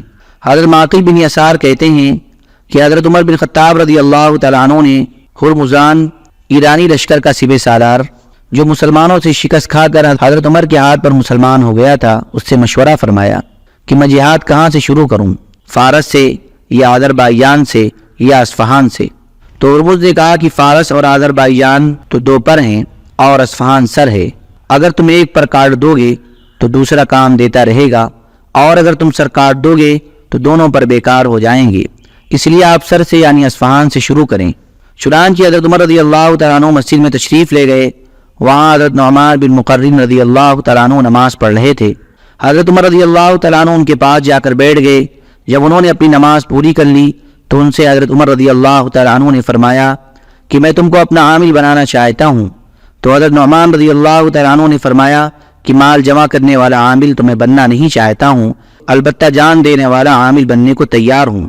چنانچہ حضرت عمر رضی اللہ تعالیٰ عنہ نے فرمایا جان دینے والا عامل بنانا چاہتا ہوں۔ چنانچہ حضرت عمر رضی اللہ تعالیٰ عنہ نے ان کو اصفہان لشکر کا امیر بنا کر بھیجا۔ آگے اور حدیث ذکر کی ہے۔ پھر یہ مضمون ہے کہ حضرت مغیرہ رضی اللہ تعالیٰ عنہ نے حضرت نعمان سے کہا اللہ آپ پر رحم فرمائے، لوگوں کو دشمن کی طرف سے تیزی سے تیر آ رہے ہیں، اس لیے آپ دشمن پر جوابی حملہ کر دیں۔ حضرت نعمان نے کہا اللہ کی قسم آپ تو بہت سے فضائل اور مناقب والے ہیں، میں کئی جنگوں میں حضور صلی اللہ علیہ وسلم کے ساتھ شریک ہوا ہوں، تو آپ کی عادت شریفہ یہ تھی کہ جب دن کے شروع میں لڑائی شروع نہ فرماتے تو پھر لڑائی کو مؤخر فرماتے، یہاں تک کہ سورج ڈھل جاتا، ہوائیں چل پڑتی اور مدد اترنے لگتی۔ پھر حضرت نعمان نے فرمایا میں اپنے جھنڈے کو 3 مرتبہ ہلاؤں گا۔ جب پہلی مرتبہ ہلاؤں تو ہر آدمی قضاء حاجت سے فارغ ہو کر وضو کر لے۔ جب دوسری مرتبہ ہلاؤں تو ہر آدمی اپنے ہتھیار اور تسمے وغیرہ کو دیکھ کر ٹھیک کر لے۔ پھر جب تیسری مرتبہ ہلاؤں تو تم سب حملہ کر دینا اور کوئی بھی دوسرے کی طرف متوجہ نہ ہو، حتیٰ کہ اگر نعمان بھی قتل ہو جائے تو کوئی اس کی طرف متوجہ نہ ہو۔ اور اب میں اللہ تعالیٰ سے دعا کروں گا، تم میں سے ہر آدمی اس پر ضرور آمین کہے، اس کی میری طرف سے پوری تاکید ہے۔ پھر یہ دعا مانگی، اے اللہ آج نعمان کو شہادت کی موت نصیب فرما اور مسلمانوں کی مدد فرما اور انہیں فتح نصیب فرما۔ پھر اپنا جھنڈا پہلی مرتبہ ہلایا، تھوڑی دیر بعد دوسری مرتبہ ہلایا، اس کے تھوڑی دیر بعد تیسری مرتبہ ہلایا، پھر اپنی زیرہ پہنی، پھر انہوں نے حملہ کر دیا اور سب سے پہلے زخمی ہو کر زمین پر گرے۔ حضرت معقل فرماتے کہ میں ان کے پاس گیا لیکن مجھے ان کی تاکید یاد آ گئی، اس لیے میں ان کی طرف متوجہ نہیں ہوا، البتہ ان کے پاس ایک نشانی رکھ کر چلا گیا۔ جب ہم دشمن کے کسی آدمی کو قتل کرتے تو اس کے ساتھی ہم سے لڑنا چھوڑ کر اسے اٹھا کر لے جانے میں لگ جاتے، اور دشمن کا سردار ذوالحاجبین اپنی خچر سے بری طرح گرا اور اس کا پیٹ پھٹ گیا اور اللہ تعالیٰ نے ان کو شکست دے دی۔ پھر میں حضرت نعمان کے پاس آیا، ابھی کچھ جان ان میں باقی تھی اور میرے پاس ایک برتن میں پانی تھا جس سے میں نے ان کے چہرے سے مٹی کو دھویا۔ تو انہوں نے پوچھا تم کون ہو؟ میں نے کہا معقل بن یسار۔ پھر انہوں نے پوچھا مسلمانوں کا کیا ہوا؟ میں نے کہا اللہ نے ان کو فتح نصیب فرما دی۔ انہوں نے کہا الحمدللہ، اللہ کا شکر ہے۔ یہ بات حضرت عمر رضی اللہ تعالیٰ عنہ کو لکھ کر بھیج دو، اور پھر ان کی روح پرواز کر گئی۔ حضرت جبیر رضی اللہ تعالیٰ عنہ جنگ نہاوند کا واقعہ تفصیل سے بیان کرتے ہیں، اس میں یہ بھی ہے کہ حضرت نعمان رضی اللہ تعالیٰ عنہ نے فرمایا کہ جب رسول اللہ صلی اللہ علیہ وسلم سفر جہاد میں تشریف لے جاتے اور شروع دن میں لڑائی شروع نہ فرماتے تو پھر جلدی نہ فرماتے بلکہ انتظار فرماتے، یہاں تک کہ نماز کا وقت ہو جاتا اور ہوائیں چلنے لگ پڑتی اور جنگ عمدہ شکل اختیار کر سکتی تو پھر آپ لڑائی شروع فرماتے۔ میں اب حضور صلی اللہ علیہ وسلم کی اس عادت شریفہ کی وجہ سے لڑائی شروع نہیں کر رہا ہوں۔ پھر یہ دعا مانگی، اے اللہ میں تجھ سے اس بات کا سوال کرتا ہوں کہ میری آنکھوں کو آج ایسی فتح سے ٹھنڈا فرما جس میں اسلام کی عزت ہو اور کافروں کی ذلت ہو۔ پھر اس کے بعد مجھے شہادت دے کر اپنے پاس بلا لے۔ لوگوں سے مخاطب ہو کر کہا تم سب آمین کہو، اللہ تم سب پر رحم فرمائے۔ چنانچہ ہم سب نے آمین کہی اور ہم سب رو پڑے۔ صحابہ کرام رضی اللہ عنہم کا اللہ کے راستے میں مرنے اور جان دینے کا شوق۔ حضرت سلیمان بن بلال رضی اللہ عنہ فرماتے ہیں کہ جب حضور صلی اللہ علیہ وسلم بدر کے لیے تشریف لے جانے لگے تو حضرت سعد بن خیثمہ رضی اللہ تعالیٰ عنہ اور ان کے والد حضرت خیثمہ رضی اللہ تعالیٰ عنہ دونوں نے حضور صلی اللہ علیہ وسلم کے ساتھ جانے کا ارادہ کیا۔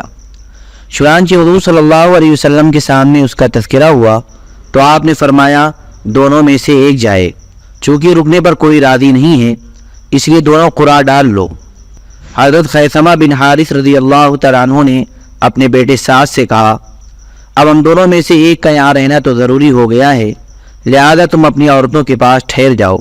حضرت سعد نے کہا کہ اگر جنت کے علاوہ اور کوئی چیز ہوتی تو میں حضور صلی اللہ علیہ وسلم کے ساتھ جانے میں آپ کو اپنے سے آگے رکھتا، میں اپنے اس سفر میں شہادت کی امید لگائے ہوئے ہوں۔ چنانچہ دونوں نے قرآن اندازی کی جس میں حضرت سعد رضی اللہ تعالیٰ عنہ کا نام نکل آیا۔ چنانچہ حضرت سعد رضی اللہ تعالیٰ عنہ حضور صلی اللہ علیہ وسلم کے ساتھ بدر گئے اور عمرو بن عبد ود نے ان کو شہید کیا۔ حضرت محمد بن علی بن حسین رحمۃ اللہ علیہ فرماتے ہیں کہ جب جنگ بدر کے دن عتبہ نے اپنے مقابلے کے لیے مسلمانوں کو للکارا تو حضرت علی بن ابی طالب رضی اللہ تعالیٰ عنہ ولید بن عتبہ کے مقابلے کے لیے کھڑے ہوئے۔ یہ دونوں نوجوان برابر کے جوڑ والے تھے۔ راوی نے ہاتھ سے اشارہ کرتے ہوئے ہتھیلی کو زمین کی طرف الٹا کر بتلایا کہ اس طرح حضرت علی رضی اللہ تعالیٰ عنہ نے ولید کو قتل کر کے زمین پر گرا دیا۔ پھر کافروں میں سے شیبہ بن ربیعہ باہر نکلا، اس کے مقابلے کے لیے حضرت حمزہ رضی اللہ عنہ کھڑے ہوئے۔ یہ دونوں بھی برابر کے جوڑ والے تھے اور اس دفعہ پہلے سے بھی زیادہ اونچا اشارہ کر کے بتایا کہ حضرت حمزہ نے شیبہ کو قتل کر کے زمین پر گرا دیا۔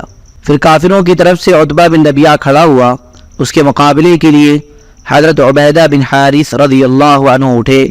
وہ دونوں ان دو ستونوں کی طرح تھے، دونوں نے ایک دوسرے پر تلوار کے وار کیے۔ چنانچہ حضرت عبیدہ رضی اللہ تعالیٰ عنہ نے عتبہ کو اس زور سے تلوار ماری کہ اس کا بایاں کندھا لٹک گیا۔ پھر عتبہ نے قریب آ کر حضرت عبیدہ رضی اللہ عنہ کی ٹانگ پر تلوار کا وار کیا جس سے ان کی پنڈلی کٹ گئی۔ یہ دیکھ کر حضرت حمزہ اور حضرت علی رضی اللہ تعالیٰ عنہما دونوں عتبہ کی طرف لپکے اور اس کا کام تمام کر دیا، اور وہ دونوں حضرات حضرت عبیدہ کو اٹھا کر حضور صلی اللہ علیہ وسلم کی خدمت میں چھپر میں لے آئے۔ حضور نے ان کو لٹایا اور ان کا سر اپنی ٹانگ پر رکھا اور ان کے چہرے سے غبار صاف کرنے لگے۔ حضرت عبیدہ نے کہا، یا رسول اللہ، اللہ کی قسم، اگر ابو طالب مجھے اس حال میں دیکھ لیتے تو یقین کر لیتے کہ میں ان کے اس شعر کا ان سے زیادہ حقدار ہوں جو انہوں نے حضور صلی اللہ علیہ وسلم کی حمایت میں کہا تھا۔ وَنُسْلِمُهُ حَتَّى نُصَرَّعَ حَوْلَهُ وَنَذْهَلَ عَنْ أَبْنَائِنَا وَالْحَلَائِلِ۔ ترجمہ: ہم اپنی بیوی بچوں سے غافل ہو کر ان کی حفاظت میں آخر دم تک لگے رہیں گے، یہاں تک کہ ہم زخمی ہو کر ان کے ارد گرد زمین پر پڑے ہوئے ہوں گے۔ اور ساتھ ہی عرض کیا، کیا میں شہید نہیں ہوں؟ آپ نے فرمایا، بے شک تم شہید ہو اور میں اس بات میں تمہارا گواہ ہوں۔ پھر حضرت عبیدہ کا انتقال ہو گیا۔ حضور صلی اللہ علیہ وسلم نے ان کو وادی صفرا میں دفن فرمایا اور آپ ان کی قبر میں اترے، اور اس سے پہلے آپ کسی اور کی قبر میں نہیں اترے تھے۔ حضرت زہری کہتے ہیں کہ عتبہ اور حضرت عبیدہ نے ایک دوسرے پر تلوار کے وار کیے اور ہر ایک نے اپنے مقابل کو سخت زخمی کیا۔ یہ دیکھ کر حضرت حمزہ اور حضرت علی رضی اللہ تعالیٰ عنہ دونوں عتبہ پر جھپٹے اور اس کو قتل کیا، اور دونوں نے اپنے ذاتی حضرت عبیدہ کو اٹھایا اور ان کو حضور صلی اللہ علیہ وسلم کی خدمت میں لے آئے۔ ان کی ٹانگ کٹ چکی تھی، اس سے گودا بہ رہا تھا۔ جب وہ حضرت عبیدہ کو حضور صلی اللہ علیہ وسلم کی خدمت میں لے آئے تو حضرت عبیدہ نے کہا، یا رسول اللہ، کیا میں شہید نہیں ہوں؟ حضور صلی اللہ علیہ وسلم نے فرمایا، کیوں نہیں، تم یقیناً شہید ہو۔ حضرت عبیدہ نے کہا، اگر ابو طالب آج زندہ ہوتے تو وہ یقین کر لیتے کہ میں ان کے اس شعر کا ان سے زیادہ حقدار ہوں۔ وَنُسْلِمُهُ حَتَّى نُصَرَّعَ حَوْلَهُ وَنَذْهَلَ عَنْ أَبْنَائِنَا وَالْحَلَائِلِ۔ غزوہ احد کا دن۔ حضرت ابن عمر رضی اللہ عنہ فرماتے ہیں کہ حضرت عمر رضی اللہ تعالیٰ عنہ نے غزوہ احد کے دن اپنے بھائی سے کہا، اے میرے بھائی، تم میری زرہ لے لو۔ ان کے بھائی نے کہا، میں نہیں لینا چاہتا ہوں، جیسے آپ شہید ہونا چاہتے ہیں ایسے ہی میں بھی شہید ہونا چاہتا ہوں۔ چنانچہ دونوں نے وہ زرہ چھوڑ دی۔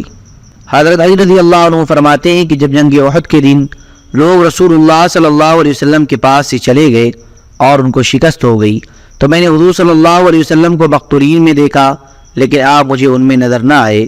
تو میں نے اپنے دل میں کہا کہ حضور صلی اللہ علیہ وسلم بھاگنے والے تو ہے نہیں، اور آپ مجھے مقتولین میں بھی نظر نہیں آ رہے ہیں، اس لیے میرا خیال یہ ہے کہ اللہ تبارک و تعالیٰ نے ہمارے فعل سے ناراض ہو کر اپنے نبی کو اٹھا لیا ہے، اس لیے اب میرے لیے سب سے بہتر صورت یہ ہے کہ میں دشمن سے لڑنے لگ جاؤں یہاں تک کہ جان دے دوں۔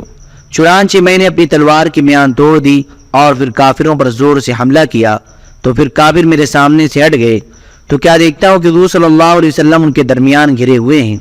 قبیلہ بنو عدی بن نجار کے حضرت قاسم بن عبد الرحمن بن رافع رضی اللہ عنہ فرماتے ہیں کہ حضرت انس بن مالک رضی اللہ تعالیٰ عنہ کے چچا حضرت انس بن نضر رضی اللہ تعالیٰ عنہ حضرت عمر بن خطاب اور حضرت طلحہ بن عبید اللہ رضی اللہ عنہما کے پاس پہنچے تو یہ دونوں حضرات دیگر مہاجر اور انصاری حضرات کے ساتھ لڑائی سے ہاتھ روک کر پریشان بیٹھے ہوئے تھے۔ تو حضرت انس بن نضر رضی اللہ تعالیٰ عنہ نے کہا کہ آپ لوگ کیوں بیٹھے ہوئے ہیں؟ انہوں نے کہا کہ حضور صلی اللہ علیہ وسلم شہید ہو گئے ہیں۔ انہوں نے کہا، حضور صلی اللہ علیہ وسلم کے بعد تم زندہ رہ کر کیا کرو گے؟ اٹھو اور جس چیز پر حضور صلی اللہ علیہ وسلم نے جان دے دی ہے تم بھی اسی پر جان دے دو۔ چنانچہ حضرت انس بن نضر رضی اللہ تعالیٰ عنہ کافروں کی طرف بڑھے اور لڑنا شروع کیا، بالآخر شہید ہو گئے۔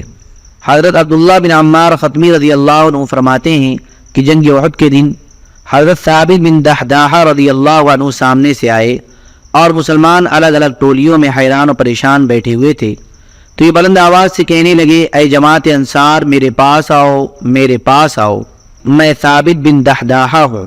اگر حضرت محمد صلی اللہ علیہ وسلم شہید ہو گئے ہیں تو کیا بات ہے، اللہ تعالیٰ تو زندہ ہیں، انہیں موت نہیں آتی ہے، لہذا تم اپنے دین کو بچانے کے لیے لڑو، اللہ تعالیٰ تمہیں غالب فرمائیں گے اور تمہاری مدد کریں گے۔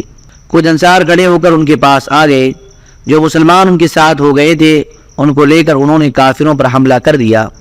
ہتھیاروں سے مسلح اور مضبوط دستہ ان کے سامنے کھڑا ہو گیا۔ اس دستہ میں کافروں کے سردار خالد بن ولید، عمرو بن عاص، اکرمہ بن ابی جہل اور زرار بن خطاب تھے۔ چنانچہ آپس میں خوب زور کی جنگ ہوئی۔ خالد بن ولید نے نیزہ لے کر حضرت ثابت بن دحداحہ پر حملہ کیا اور ان کو اس زور سے نیزہ مارا کہ آر پار ہو گیا، چنانچہ وہ شہید ہو کر گر پڑے، اور ان کے ساتھ جتنے انصار تھے وہ سب بھی شہید ہو گئے، اور کہا جاتا ہے کہ اس دن یہی لوگ سب سے آخر میں شہید ہوئے۔ حضرت ابو نجیر رضی اللہ عنہ فرماتے ہیں کہ جنگ احد کے دن ایک مہاجر صحابی ایک انصاری کے پاس سے گزرے، وہ انصاری خون میں لت پت تھے۔ اس مہاجری نے ان سے کہا، کیا تمہیں معلوم ہے کہ حضرت محمد صلی اللہ علیہ وسلم شہید کر دیے گئے ہیں؟ تو انصاری نے کہا کہ اگر حضرت محمد صلی اللہ علیہ وسلم شہید کر دیے گئے ہیں تو اللہ کا پیغام پہنچا چکے ہیں، جس کام کے لیے اللہ نے ان کو بھیجا تھا وہ کام انہوں نے پورا کر دیا ہے، لہذا تم اپنے دین کو بچانے کے لیے کافروں سے جنگ کرو۔ اس پر یہ آیت نازل ہوئی، وما محمد الا رسول، ترجمہ، اور محمد صلی اللہ علیہ وسلم ایک رسول ہیں۔ حضرت زید بن ثابت رضی اللہ عنہ فرماتے ہیں کہ حضور صلی اللہ علیہ وسلم نے جنگ احد کے دن مجھے حضرت سعد بن ربیع رضی اللہ تعالیٰ عنہ کو تلاش کرنے کے لیے بھیجا، اور آپ نے مجھ سے فرمایا کہ تم ان کو دیکھ لو تو ان کو میرا سلام کہنا، اور ان سے کہنا کہ اللہ کے رسول صلی اللہ علیہ وسلم تم سے پوچھ رہے ہیں کہ تم اپنے آپ کو کیسا پا رہے ہو۔ حضرت زید فرماتے ہیں کہ میں انہیں تلاش کرنے کے لیے مقتولین میں چکر لگانے لگا، جب میں ان کے پاس پہنچا تو ان کی آخری سانس تھی، اور ان کے جسم پر نیزے اور تلوار اور تیر کے 70 زخم تھے۔ میں نے ان سے کہا، اے سعد، اللہ کے رسول تمہیں سلام کہتے ہیں اور تم سے پوچھتے ہیں کہ بتاؤ تم اپنے آپ کو کیسا پا رہے ہو؟ انہوں نے کہا، اللہ کے رسول کو اور آپ کو سلام ہو۔ تم حضور سے کہہ دینا کہ یا رسول اللہ، میرا حال یہ ہے کہ میں جنت کی خوشبو پا رہا ہوں، اور میری قوم انصار سے کہہ دینا کہ تم میں ایک بھی جھپکنے والی آنکھ موجود ہو، یعنی تم میں سے ایک آدمی بھی زندہ ہو، اور کافر اللہ کے رسول صلی اللہ علیہ وسلم تک پہنچ جائے تو اللہ کے ہاں تمہارا کوئی عذر قبول نہیں ہوگا۔ اتنا کہنے کے بعد ان کی روح پرواز کر گئی، اللہ ان پر رحم فرمائے۔ حضرت عبد الرحمن بن ابی صعصعہ فرماتے ہیں کہ حضور صلی اللہ علیہ وسلم نے فرمایا، کون دیکھ کر مجھے بتائے گا کہ حضرت سعد بن ربیع کا کیا ہوا رضی اللہ عنہ۔ آگے پچھلی حدیث جیسا مضمون ذکر کیا، اور پھر یہ مضمون ہے کہ حضرت سعد نے کہا کہ اللہ کے رسول صلی اللہ علیہ وسلم کو بتا دو کہ میں جنگ میں شہید ہو جانے والوں میں پڑا ہوں، اور حضور کو میرا سلام کہنا اور ان سے عرض کرنا کہ سعد کہہ رہا تھا کہ اللہ تعالیٰ آپ کو ہماری اور ساری امت کی طرف سے بہترین جزا عطا فرمائے۔ حضرت انس رضی اللہ عنہ فرماتے ہیں کہ جب مشرکین نے جنگ احد کے دن نبی کریم صلی اللہ علیہ وسلم کو چاروں طرف سے گھیر لیا، اور اس وقت آپ کے ساتھ 7 انصاری اور ایک قریشی صحابی تھے، تو آپ نے فرمایا جو ان کو ہم سے پیچھے ہٹائے گا وہ جنت میں میرا ساتھی ہوگا۔ چنانچہ ایک انصاری صحابی نے آ کر ان کافروں سے جنگ شروع کی، یہاں تک کہ وہ شہید ہو گئے۔ جب مشرکوں نے حضور صلی اللہ علیہ وسلم کو پھر گھیر لیا تو آپ نے پھر فرمایا جو ان کو ہم سے پیچھے ہٹائے گا وہ جنت میں میرا ساتھی ہوگا۔ اس طرح ایک ایک کر کے 7 انصاری شہید ہو گئے۔ اس پر حضور صلی اللہ علیہ وسلم نے فرمایا، ہم نے اپنے انصاری ساتھیوں سے انصاف نہیں کیا، یا ہمارے ساتھیوں نے ہم سے انصاف نہیں کیا کہ ہمیں چھوڑ کر چلے گئے۔ حضرت جابر رضی اللہ عنہ فرماتے ہیں کہ جنگ احد کے دن جب مسلمانوں کو شکست ہو گئی تو حضور صلی اللہ علیہ وسلم کو چھوڑ کر چلے گئے، اور آپ کے ساتھ 11 انصاری اور حضرت طلحہ بن عبید اللہ رضی اللہ عنہ رہ گئے۔ حضور صلی اللہ علیہ وسلم پہاڑ پر چڑھنے لگے کہ پیچھے سے مشرکین ان تک پہنچ گئے۔ حضور صلی اللہ علیہ وسلم نے فرمایا، کیا ان کو روکنے کے لیے کوئی نہیں ہے؟ حضرت طلحہ نے کہا، یا رسول اللہ میں ہوں۔ حضور صلی اللہ علیہ وسلم نے فرمایا، اے طلحہ، تم جیسے ہو ویسے ہی رہو۔ ایک انصاری نے کہا، یا رسول اللہ میں ہوں۔ چنانچہ انہوں نے ان کافروں سے جنگ شروع کر دی۔ حضور صلی اللہ علیہ وسلم باقی صحابہ کو لے کر پہاڑ کے اور اوپر چڑھ گئے، پھر وہ انصاری شہید ہو گئے اور کافر حضور صلی اللہ علیہ وسلم تک پہنچ گئے۔ آپ نے فرمایا، کیا ان کو روکنے کے لیے کوئی مرد نہیں ہے؟ حضرت طلحہ نے اپنی پہلی بات دہرائی، حضور صلی اللہ علیہ وسلم نے ان کو وہی جواب دیا۔ تو ایک انصاری نے کہا، یا رسول اللہ میں ہوں، اور انہوں نے ان کافروں سے جنگ شروع کر دی۔ حضور صلی اللہ علیہ وسلم اور باقی صحابہ پہاڑ پر اور اوپر چڑھنے لگے، اتنے میں وہ انصاری صحابی شہید ہو گئے اور کافر پھر حضور صلی اللہ علیہ وسلم تک پہنچ گئے۔ حضور صلی اللہ علیہ وسلم ہر مرتبہ اپنا وہی فرمان ارشاد فرماتے۔ حضرت طلحہ ہر مرتبہ عرض کرتے، یا رسول اللہ میں ہوں۔ حضور صلی اللہ علیہ وسلم انہیں روک دیتے، پھر کوئی انصاری ان کافروں سے لڑنے کی اجازت مانگتا، حضور اسے اجازت دے دیتے، اور وہ اپنے سے پہلے والے کی طرح خوب زور سے لڑتا اور شہید ہو جاتا، یہاں تک کہ حضور صلی اللہ علیہ وسلم کے ساتھ صرف حضرت طلحہ باقی رہ گئے۔ تو مشرکین نے ان دونوں کو گھیر لیا۔ حضور صلی اللہ علیہ وسلم نے فرمایا، ان سے مقابلے کے لیے کون تیار ہے؟ حضرت طلحہ نے کہا، میں۔ حضور صلی اللہ علیہ وسلم نے اس مرتبہ ان کو اجازت دے دی۔ چنانچہ ان سے پہلے والوں نے سب نے جتنی جنگ کی انہوں نے اکیلے ان سب کے برابر جنگ کی۔ لڑتے لڑتے ان کے ہاتھوں کے پورے بہت زخمی ہو گئے تو انہوں نے کہا حسی، جیسے اردو میں ایسے موقع پر ہائے کہا جاتا ہے۔ حضور صلی اللہ علیہ وسلم نے فرمایا اگر تم بسم اللہ کہتے تو فرشتے تمہیں اوپر اٹھا لیتے اور تمہیں لے کر آسمان میں داخل ہو جاتے اور لوگ تمہیں دیکھ رہے ہوتے۔ پھر حضور صلی اللہ علیہ وسلم پہاڑی پر چڑھ کر اپنے صحابہ کے پاس پہنچ گئے جو وہاں موجود تھے۔ حضرت محمود بن لبید فرماتے ہیں کہ جب حضور صلی اللہ علیہ وسلم احد تشریف لے گئے تو حضرت حذیفہ کے والد حضرت یمان بن جابر اور حضرت ثابت بن وقش بن زعورہ رضی اللہ عنہما عورتوں اور بچوں کے ساتھ قلعے پر چڑھ گئے۔ یہ دونوں حضرات بوڑھے تھے۔ ان میں سے ایک نے دوسرے سے کہا تیرا باپ نہ رہے، ہم کس چیز کا انتظار کر رہے ہیں؟ اللہ کی قسم ہم میں سے ہر ایک کی اتنی اور باقی رہ گئی ہے جتنی ایک گدھے کی پیاس۔ تمام جانوروں میں گدھا سب سے کم پیاس برداشت کر سکتا ہے، یعنی بہت تھوڑی اور باقی رہ گئی ہے۔ ہم آج یا کل مر جائیں گے، کیوں نہ ہم اپنی تلواریں لے کر حضور صلی اللہ علیہ وسلم کے ساتھ لڑائی میں شریک ہو جائیں۔ چنانچہ یہ دونوں حضرات مسلمانوں کے لشکر میں شامل ہو گئے اور مسلمان ان کو پہچانتے نہیں تھے۔ حضرت ثابت بن وقش کو تو مشرکین نے قتل کر دیا اور حضرت ابو حذیفہ پر مسلمانوں کی تلواریں چلیں اور مسلمانوں نے ان کو قتل کر دیا کیونکہ مسلمان ان کو پہچانتے نہیں تھے۔ چنانچہ حضرت حذیفہ نے پکارا یہ میرے والد ہیں، یہ میرے والد ہیں، انہیں نہ مارو۔ مارنے والے مسلمانوں نے کہا اللہ کی قسم ہم ان کو پہچانتے نہیں تھے اور یہ حضرات اپنی اس بات میں سچے تھے۔ اس پر حضرت حذیفہ نے کہا اللہ تعالیٰ آپ لوگوں کو معاف فرمائے اور وہ سب سے زیادہ رحم فرمانے والے ہیں۔ حضور صلی اللہ علیہ وسلم نے حضرت حذیفہ کو ان کے والد کا خون بہا دینا چاہا لیکن انہوں نے مسلمانوں کو خون بہا معاف کر دیا۔ اس سے حضور صلی اللہ علیہ وسلم کے نزدیک حضرت حذیفہ کا مرتبہ اور بڑھ گیا۔ اور ابو نعیم کی روایت میں یہ مضمون بھی ہے کہ ان دونوں حضرات حضرت ابو حذیفہ اور حضرت ثابت نے یہ بھی کہا کہ ہم دونوں جا کر حضور صلی اللہ علیہ وسلم کے ساتھ مل جاتے ہیں، ہو سکتا ہے کہ اللہ تبارک و تعالی ہمیں حضور صلی اللہ علیہ وسلم کے ساتھ شہادت نصیب فرما دے۔ چنانچہ وہ دونوں اپنی تلواریں لے کر مسلمانوں کے لشکر میں شامل ہو گئے اور کسی کو ان کے آنے کا پتہ نہ چلا۔ اور اس کے آخر میں یہ بھی ہے کہ اس معاف کر دینے سے حضور صلی اللہ علیہ وسلم کے نزدیک حضرت حذیفہ کا مرتبہ اور بڑھ گیا۔ غزوہ رجی کا دن۔ حضرت ابو ہریرہ رضی اللہ عنہ فرماتے ہیں کہ حضور صلی اللہ علیہ وسلم نے ایک جماعت کو حالات معلوم کرنے کے لیے بھیجا اور حضرت عاصم بن ثابت رضی اللہ تعالیٰ عنہ کو اس جماعت کا امیر بنایا۔ یہ ثابت حضرت عاصم بن عمر بن خطاب رضی اللہ عنہ کے نانا ہیں۔ چنانچہ حضرات روانہ ہوئے۔ جب یہ عصفان اور مکہ کے درمیان حداد مقام پر پہنچے تو حذیل کے قبیلہ بنو لحیان سے اس جماعت کا لوگوں نے تذکرہ کیا تو بنو لحیان تقریباً 130 اندازوں کو لے کر ان کا پیچھا کرنے کے لیے چلے اور ان کے نشانات قدم پر چلتے چلتے اس جگہ پہنچ گئے جہاں اس جماعت نے پڑاؤ کیا تھا۔ یہ حضرات مدینہ سے جو کھجوروں کا زیادہ سفر لے کر چلے تھے ان کی گٹھلیاں بنو لحیان کو اس جگہ ملیں، جسے دیکھ کر بنو لحیان نے کہا یہ تو یثرب یعنی مدینہ کی کھجوریں ہیں۔ چنانچہ بنو لحیان ان کے پیچھے چلتے چلتے ان تک پہنچ گئے۔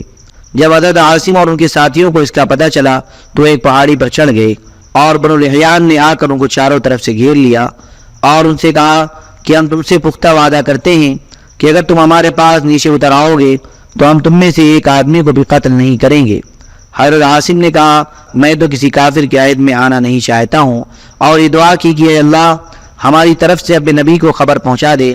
اس پر بنو لحیان نے اس جماعت سے جنگ شروع کر دی اور حضرت عاصم کو ان کے ساتھ ساتھیوں سمیت تیروں سے شہید کر دیا اور حضرت خبیب اور حضرت زید اور ایک صحابی زندہ رہ گئے۔ بنو لحیان نے ان کو پھر عہد و پیمان دیا جس پر یہ تینوں حضرات نیچے اتر آئے۔ جب بنو لحیان نے ان تینوں پر قابو پا لیا تو ان لوگوں نے ان کی کمانوں کی تانت اتار کر ان کو تانت سے باندھ دیا۔ اس پر اس تیسرے صحابی نے کہا کہ یہ پہلی بدعہدی ہے اور ان کے ساتھ جانے سے انکار کر دیا۔ کافروں نے انہیں ساتھ لے جانے کے لیے بہت کھینچا اور زور لگایا لیکن یہ نہ مانے، آخر انہوں نے ان کو شہید کر دیا اور حضرت خبیب اور حضرت زید کو لے جا کر مکہ میں بیچ دیا۔ حارث بن عامر بن نوفل کی اولاد نے حضرت خبیب کو خرید لیا۔ حضرت خبیب نے یہ حارث بن عامر کو جنگ بدر کے دن قتل کیا تھا۔ یہ کچھ عرصہ ان کے پاس قید میں رہے یہاں تک کہ جب ان لوگوں نے حضرت خبیب کو قتل کرنے کا فیصلہ کیا تو حضرت خبیب نے حارث کی ایک بیٹی سے زیر ناف بال صاف کرنے کے لیے استرا مانگا۔ اس نے ان کو استرا دے دیا۔ وہ کہتی ہیں کہ میری بے خیالی میں میرا ایک بیٹا چلتا ہوا ان کے پاس پہنچ گیا۔ انہوں نے اسے اپنی ران پر بٹھا لیا۔ میں نے جب اسے یوں بیٹھے ہوئے دیکھا تو میں بہت گھبرا گئی کہ ان کے ہاتھ میں استرا ہے، کہیں یہ میرے بیٹے کو قتل نہ کر دے۔ وہ میری گھبراہٹ کو بھانپ گئے تو انہوں نے کہا کہ کیا تمہیں یہ ڈر ہے کہ میں اسے قتل کر دوں گا؟ انشاءاللہ میں یہ کام بالکل نہیں کروں گا۔ وہ کہا کرتی تھی کہ میں نے حضرت خبیب سے بہتر کوئی قیدی نہیں دیکھا۔ میں نے ان کو دیکھا کہ وہ انگور کے ایک خوشے میں سے کھا رہے تھے، حالانکہ اس دن مکہ میں کوئی پھل نہیں تھا، اور وہ خود لوہے کی زنجیر میں بندھے ہوئے تھے، جس کی وجہ سے وہ کہیں سے جا کر لا بھی نہیں سکتے تھے۔ وہ تو اللہ تعالیٰ ہی نے ان کو اپنے غیب سے رزق عطا فرمایا تھا۔ چنانچہ ان کو قتل کرنے کے لیے وہ لوگ ان کو حرم سے باہر لے چلے۔ انہوں نے کہا ذرا مجھے چھوڑ دو، میں 2 رکعت نماز پڑھ لوں۔ چنانچہ نماز سے فارغ ہو کر ان کے پاس واپس آئے اور ان سے کہا کہ اگر مجھے یہ خیال نہ ہوتا کہ تم لوگ یہ سمجھو گے کہ میں موت سے گھبرا گیا ہوں تو میں اور نماز پڑھتا۔ قتل کے وقت 2 رکعت نماز پڑھنے کی سنت کی ابتدا سب سے پہلے حضرت خبیب نے کی۔ پھر انہوں نے یہ بددعا کی کہ اے اللہ ان میں سے ایک کو بھی باقی نہ چھوڑنا۔ پھر انہوں نے یہ اشعار پڑھے، وَمَا إِنْ أُبَالِي حِينَ أُقْتَلُ مُسْلِمًا عَلَىٰ أَيِّ شِقٍّ كَانَ لِلَّهِ مَصْرَعِي۔ جب مجھے مسلمان ہونے کی حالت میں قتل کیا جا رہا ہے تو اب مجھے اس کی کوئی پرواہ نہیں کہ میں اللہ کے لیے قتل ہو کر کس کروٹ گروں گا۔ وَذَلِكَ فِي ذَاتِ الْإِلَٰهِ وَإِنْ يَشَأْ يُبَارِكْ عَلَىٰ أَوْصَالِ شِلْوٍ مُمَزَّعِ۔ اور یہ میرا قتل ہونا اللہ کی ذات کی وجہ سے ہے، اور اگر اللہ چاہے تو میرے جسم کے کٹے ہوئے حصوں میں برکت ڈال سکتا ہے۔ پھر عقبہ بن حارث نے کھڑے ہو کر ان کو قتل کر دیا۔ حضرت عاصم نے جنگ بدر کے دن قریش کے ایک بڑے سردار کو قتل کیا تھا، اس لیے قریش نے کچھ آدمیوں کو بھیجا کہ وہ ان کے جسم کا کچھ حصہ کاٹ کر لے آئیں جس سے وہ ان کو پہچان سکیں۔ تو اللہ تبارک و تعالیٰ نے شہد کی مکھیوں کا ایک غول ان کے جسم پر بھیج دیا، جنہوں نے ان لوگوں کو قریب نہ آنے دیا، چنانچہ وہ ان کے جسم میں سے کچھ نہ لے جا سکے۔ حضرت عاصم بن عمر بن قتادہ رضی اللہ عنہ فرماتے ہیں کہ جنگ احد کے بعد قبیل عدل اور قبیل قارہ کی ایک جماعت حضور صلی اللہ علیہ وسلم کی خدمت میں آئی اور انہوں نے کہا یا رسول اللہ، ہم لوگوں میں اسلام آ چکا ہے، آپ ہمارے ساتھ اپنے کچھ صحابہ بھیج دیں جو ہمیں دین کی باتیں سمجھائیں اور ہمیں قرآن پڑھائیں اور اسلام کے احکام ہمیں سکھائیں۔ چنانچہ حضور صلی اللہ علیہ وسلم نے ان کے ساتھ اپنے ساتھیوں میں سے 6 آدمی بھیج دیے اور راوی نے ان 6 آدمیوں کا تذکرہ بھی کیا۔ چنانچہ یہ حضرات اس جماعت کے ساتھ چل پڑے۔ جب یہ مقام حجی پر پہنچے، یہ قبیل حدیل کا ایک چشمہ ہے جو حجاز کے ایک کنارے پر حداد مقام کے شروع میں ہے، تو اس جماعت نے ان صحابہ سے غداری کی اور انہوں نے قبیل حدیل کو ان کے خلاف مدد کے لیے بلا لیا۔ یہ حضرات صحابہ اطمینان سے اپنی قیام گاہ میں ٹھہرے ہوئے تھے کہ اچانک ان کو ہاتھوں میں تلواریں لیے ہوئے بہت سے آدمیوں نے گھیر لیا، تو یہ حضرات گھبرا گئے۔ حضرات صحابہ نے ان سے لڑنے کے لیے اپنی تلواریں ہاتھ میں پکڑ لیں، تو کافروں نے ان سے کہا کہ اللہ کی قسم ہم تمہیں قتل کرنا نہیں چاہتے ہیں، بلکہ ہم تو تمہارے بدلے میں مکہ والوں سے کچھ مال لینا چاہتے ہیں۔ ہم تمہیں اللہ کا عہد و پیمان دیتے ہیں کہ ہم تمہیں قتل نہیں کریں گے۔ حضرت مرثد اور خالد بن بکیر اور حضرت عاصم بن ثابت رضی اللہ عنہ نے فرمایا ہم کسی مشرک کا عہد و پیمان کبھی قبول نہیں کریں گے، اور حضرت عاصم بن ثابت نے مندرجہ ذیل اشعار پڑھے، ما علتی وانا جلد النابل والقوس فیها وتر عنابل۔ میں بیمار نہیں ہوں بلکہ میں تو طاقتور تیر انداز ہوں اور میری کمان میں مضبوط تانت لگا ہوا ہے۔ تزل عن صفحتی المعابل الموت حق والحیات باطل۔ لمبے اور چوڑے پھل والے تیر اس کمان کے اوپر سے پھسل جاتے ہیں، موت حق ہے اور زندگی باطل یعنی فانی ہے۔ وَكُلُّ مَا حَمَّ الْإِلَٰهُ نَازِلُ بِالْمَرْءِ وَالْمَرْءُ إِلَيْهِ آئِلُ إِن لَّمْ أُقَاتِلُكُمْ فَأُمِّي هَابِلُ۔ جو کچھ اللہ نے مقدر کر رکھا ہے وہ آدمی کے ساتھ ہو کر رہے گا اور آدمی اسی کی طرف لوٹ کر جائے گا۔ اگر میں تم لوگوں سے جنگ نہ کروں تو میری ماں مجھے گم کر دے، یعنی میں مر جاؤں۔ اور حضرت عاصم نے اشعار بھی پڑھے، ابو سلیمان وریش المقعدی وغالتم مثل الجحیم الموقدی۔ میں ابو سلیمان ہوں اور میرے پاس تیر ساز مقاد کے بنائے ہوئے تیر ہیں، اور میرے پاس دیکھتی ہوئی آگ کی طرح کمان ہے۔ اذا النواجی افترشت لم ارعدی ومجنع من جل ثور اجردی ومؤمن بما علی محمدی۔ تیز رفتار اونٹوں پر سوار ہو کر جب بہادر آدمی آئیں تو میں کبھی محسوس نہیں کرتا ہوں، کیونکہ بہادر ہوں بزدل نہیں ہوں، اور میرے پاس ایسی ڈھال ہے جو کمبال والے بیل کی کھال سے بنی ہوئی ہے، اور اگر محمد صلی اللہ علیہ وسلم پر جو کچھ آسمان سے نازل ہوا ہے میں اس پر ایمان لانے والا ہوں۔ اور یہ شعر بھی پڑھا، ابو سلیمان ومثلی راما وکان قومی معشرا کراما۔ میں ابو سلیمان ہوں اور میرے جیسا بہادر ہی تیر چلاتا ہے اور میری قوم ایک معزز قوم ہے۔ پھر حضرت عاصم نے ان کافروں سے لڑائی شروع کر دی یہاں تک کہ شہید ہو گئے اور ان کے دونوں ساتھی بھی شہید ہو گئے۔ جب حضرت عاصم شہید ہو گئے تو قبیلہ ہذیل نے ان کا سر کاٹنا چاہا تاکہ یہ سر سلافہ بنت سعد بن شہید کے ہاتھ بھیج دیں، کیونکہ جب حضرت عاصم نے سلافہ کے بیٹے کو جنگ احد کے دن قتل کیا تھا تو سلافہ نے یہ منت مانی تھی کہ اگر اسے حضرت عاصم کا سر مل گیا تو ان کی کھوپڑی میں شراب پیے گی۔ جب قبیلہ ہذیل کے لوگ ان کا سر کاٹنے کے لیے گئے تو اللہ تبارک و تعالیٰ نے شہد کی مکھیوں کا ایک غول بھیج دیا جس نے حضرت عاصم کے جسم کو ہر طرف سے گھیر لیا، اور ان مکھیوں نے قبیلہ ہذیل کے لوگوں کو ان کے قریب نہ آنے دیا۔ جب یہ مکھیاں ان کے اور حضرت عاصم کے درمیان حائل ہو گئیں تو لوگوں نے کہا ان کو ایسے ہی رہنے دو، جب شام کو یہ مکھیاں چلی جائیں گی تو پھر ہم آ کر ان کا سر کاٹ لیں گے۔ لیکن اللہ تبارک و تعالیٰ نے بارش کے پانی کی ایسی رو بھیجی کہ جو ان کی ناش کو بہا کر لے گئی۔ حضرت عاصم نے اللہ تعالیٰ سے یہ عہد کیا ہوا تھا کہ وہ کبھی کسی مشرک کو ناپاک ہونے کی وجہ سے ہاتھ نہیں لگائیں گے اور نہ کوئی مشرک ان کو ہاتھ لگا سکے۔ چنانچہ حضرت عمر رضی اللہ تعالیٰ عنہ کو یہ خبر پہنچی کہ شہد کی مکھیوں نے ان کافروں کو قریب نہ آنے دیا تو فرمایا کرتے تھے کہ اللہ تعالیٰ مومن بندے کی ایسی ہی حفاظت فرمایا کرتے ہیں۔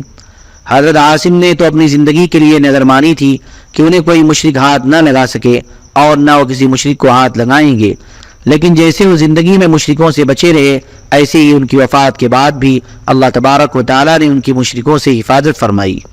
اور حضرت خبیب، حضرت زید بن دثینہ اور حضرت عبداللہ بن طارق رضی اللہ عنہم نرم پڑ گئے اور زندہ رہنے کو ترجیح دی اور خود کو ان کافروں کے ہاتھوں میں دے دیا، یعنی ان کے حوالے کر دیا۔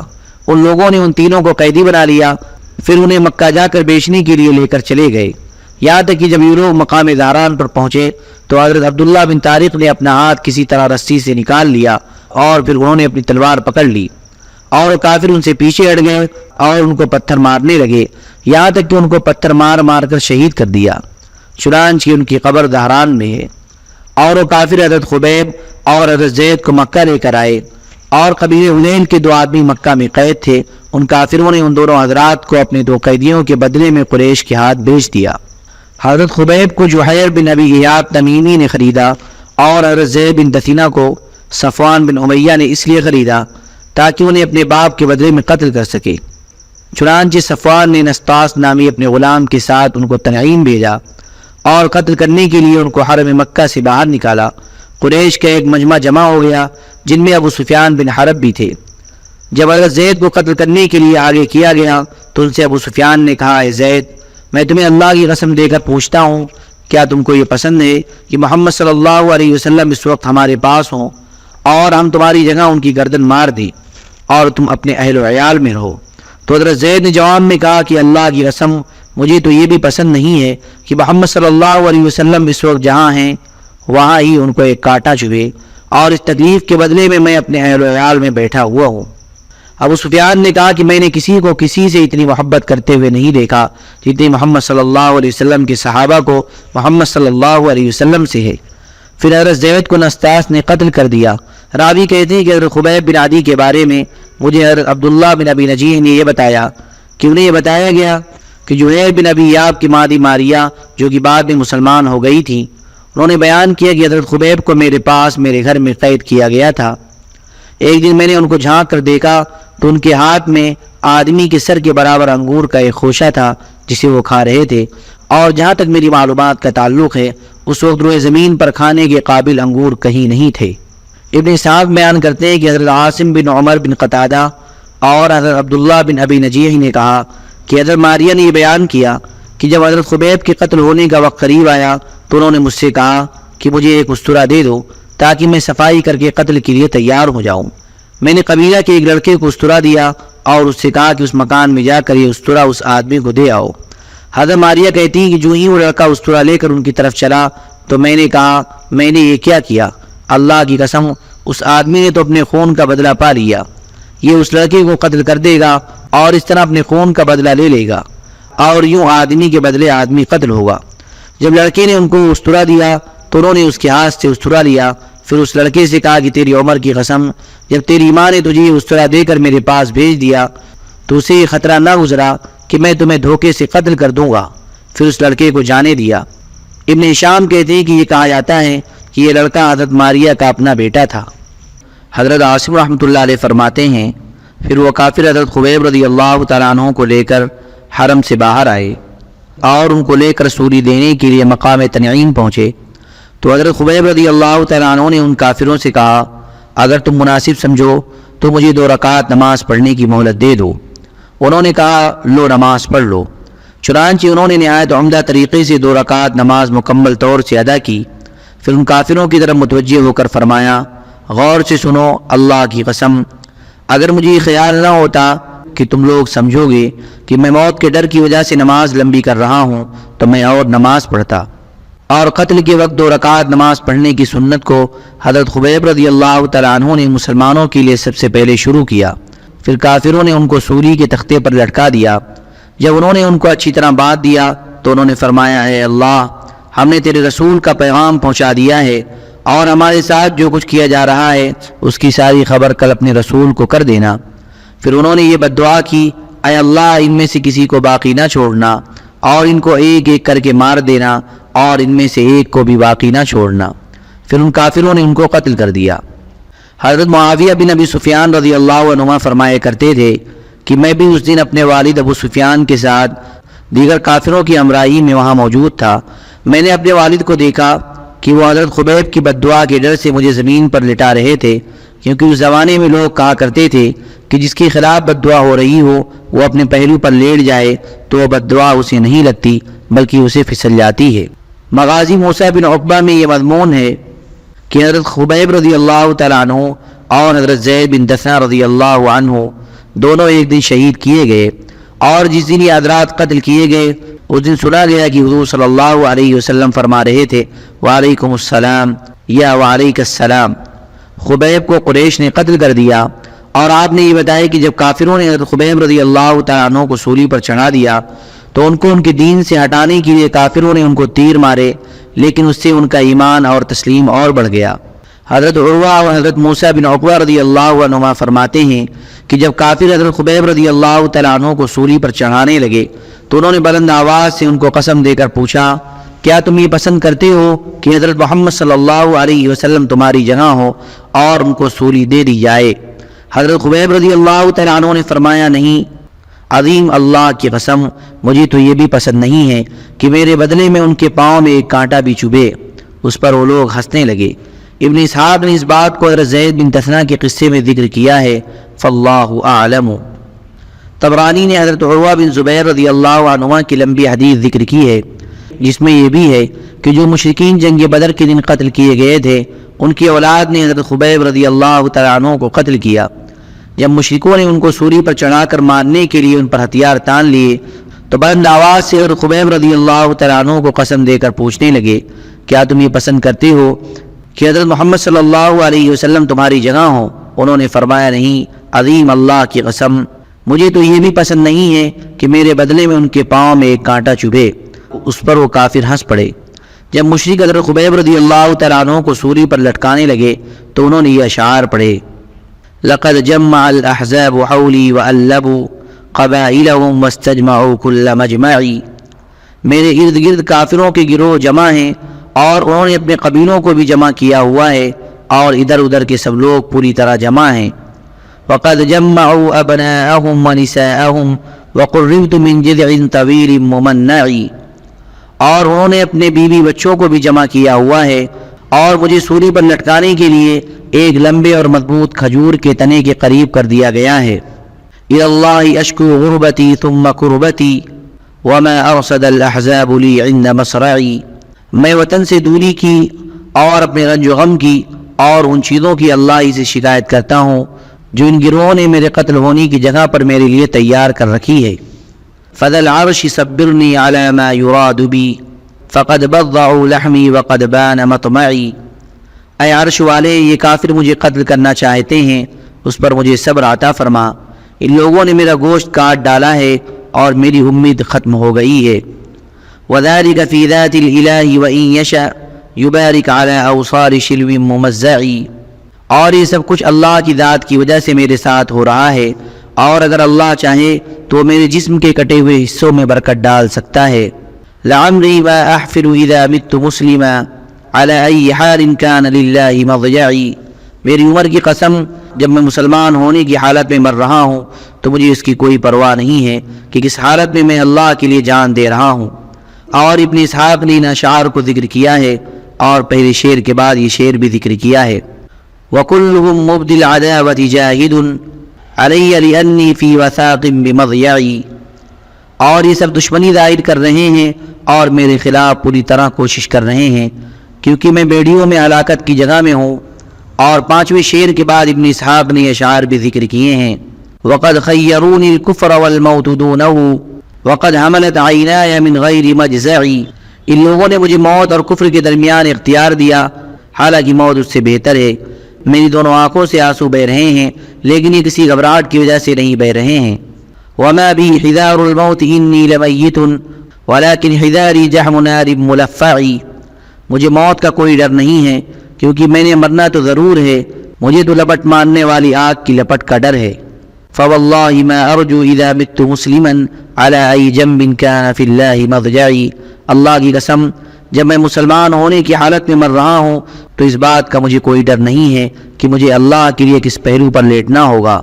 فلست بمد للعدو تخشعا ولا جذعا انی الی اللہ مرجعی، میں دشمن کے سامنے عاجزی اور گھبراہٹ ظاہر کرنے والا نہیں ہوں کیونکہ مجھے تو اللہ کے ہاں لوٹ کر جانا ہے۔ میر معونہ کا دین۔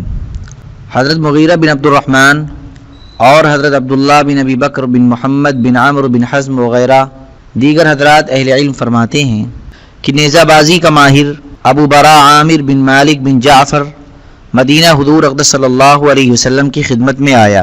حضور صلی اللہ علیہ وسلم نے اس کے سامنے اسلام پیش فرمایا اور اسے اسلام کی دعوت دی، تو نہ تو وہ اسلام لایا اور نہ اسلام سے دوری کو ظاہر کیا، اور اس نے کہا محمد اگر آپ اپنے چند صحابہ نجد والوں کے پاس بھیج دیں اور وہ ان کو آپ کے دین کی دعوت دیں تو مجھے امید ہے کہ وہ آپ کی بات مان لیں گے۔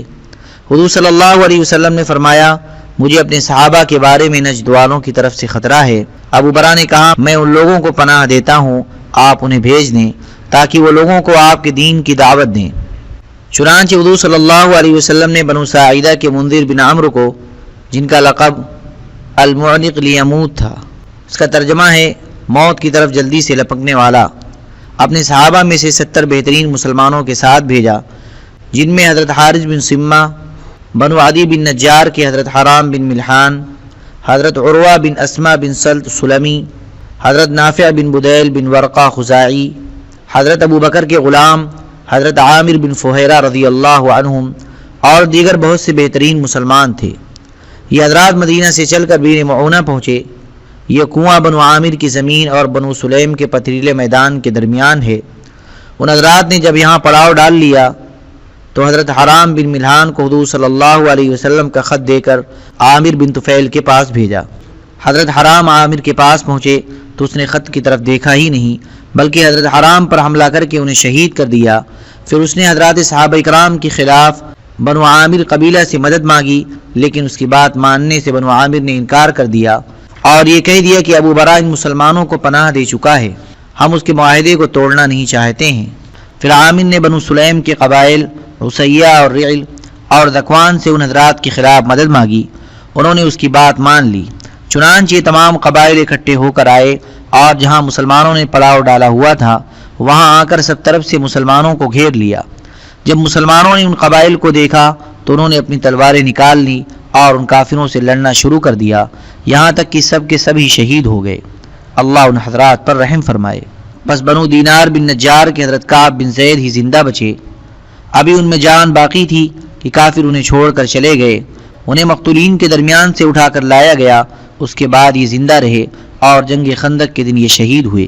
اور حضرت عمرو بن امیہ غمری اور قبیلہ بنو عمرو بن عوف کے ایک انصاری صحابی، یہ دونوں حضرات مسلمانوں کے جانور لے کر چرانے گئے ہوئے تھے۔ انہیں مسلمانوں کے شہید ہونے کا پتہ اس طرح چلا کہ انہوں نے دیکھا کہ جہاں مسلمانوں نے پڑاؤ ڈالا تھا وہاں مردار خور پرندے اڑ رہے ہیں اور آسمان میں چکر لگا رہے ہیں۔ تو ان حضرات نے کہا اللہ کی قسم ان پرندوں کے یوں آسمان میں چکر لگانے میں ضرور کوئی بات ہے۔ وہ دونوں حضرات دیکھنے کے لیے آئے، آ کر دیکھا تو سارے مسلمان خون میں لت پت تھے اور جن گھوڑے سواروں نے ان مسلمانوں کو قتل کیا تھا وہ وہاں کھڑے تھے۔ یہ حالت دیکھ کر انصاری صحابی نے حضرت عمرو بن امیہ سے کہا تمہارا کیا خیال ہے؟ حضرت عمرو نے کہا میرا خیال یہ ہے کہ ہم جا کر حضور اقدس صلی اللہ علیہ وسلم کو اس واقعے کی خبر کریں۔ انصاری نے کہا کہ میں تو جان بچانے کے لیے جگہ کو چھوڑ کر جانا نہیں چاہتا ہوں جہاں حضرت منذر بن عمرو جیسے آدمی کو شہید کر دیا گیا ہو، اور میں یہ نہیں چاہتا ہوں کہ میں زندہ رہوں اور لوگوں کو ان کی شہادت کی خبر سناتا رہوں۔ چنانچہ انہوں نے ان کافروں سے جنگ شروع کر دی اور آخر شہید ہو گئے۔ ان کافروں نے حضرت عمرو بن امیہ کو قیدی بنا لیا۔ جب انہوں نے کافروں کو بتایا کہ وہ قبیلے مدر کے ہیں تو عامر بن طفیل نے ان کو چھوڑ دیا اور ان کی پیشانی کے بال کاٹ دیے، اور عامر کی ماں کے ذمے ایک غلام آزاد کرنا تھا تو اس نے اپنی ماں کی طرف سے ان کو آزاد کر دیا۔ حضرت انس بن مالک رضی اللہ عنہ فرماتے ہیں کہ حضور صلی اللہ علیہ وسلم نے حضرت ام سلیم رضی اللہ عنہ کے بھائی حضرت حرام رضی اللہ عنہ کو 70 سواروں کی جماعت کے ساتھ بھیجا۔ اس علاقے کے مشرکوں کے سردار عامر بن طفیل نے حضور صلی اللہ علیہ وسلم کو 3 باتوں میں سے ایک بات اختیار کرنے کا موقع دیا تھا، اور اس نے کہا کہ یا تو دیہات والے آپ کے ہو جائیں اور شہر والے میرے، یا پھر آپ کے بعد مجھے آپ کا خلیفہ بنایا جائے، یا پھر میں غطفان کے ہزاروں آدمیوں کو لے کر آپ سے جنگ کروں گا۔ عامر ام فلاح ایک عورت کے گھر میں تھا، وہ وہاں طاعون میں مبتلا ہو گیا۔ اس نے کہا مجھے تو طاعون کا ایسا پھوڑا نکلا ہے جیسے اونٹ کے نکلتا ہے۔ آل فلاں کی عورت کے گھر میں سفر کی حالت میں ایک معمولی عورت کے گھر میں بے کسی و بے بسی کی موت کو اپنی شان کے خلاف سمجھتے ہوئے کہا میرا گھوڑا لاؤ۔ اس پر سوار ہو کر چلا اور گھوڑے کی پشت پر ہی اس کی موت ہوئی۔ حضرت ام سلیم کے بھائی حضرت حرام اور ایک اور لنگڑے صحابی اور بنو فلاح کے ایک آدمی، یہ تینوں حضرات چلے۔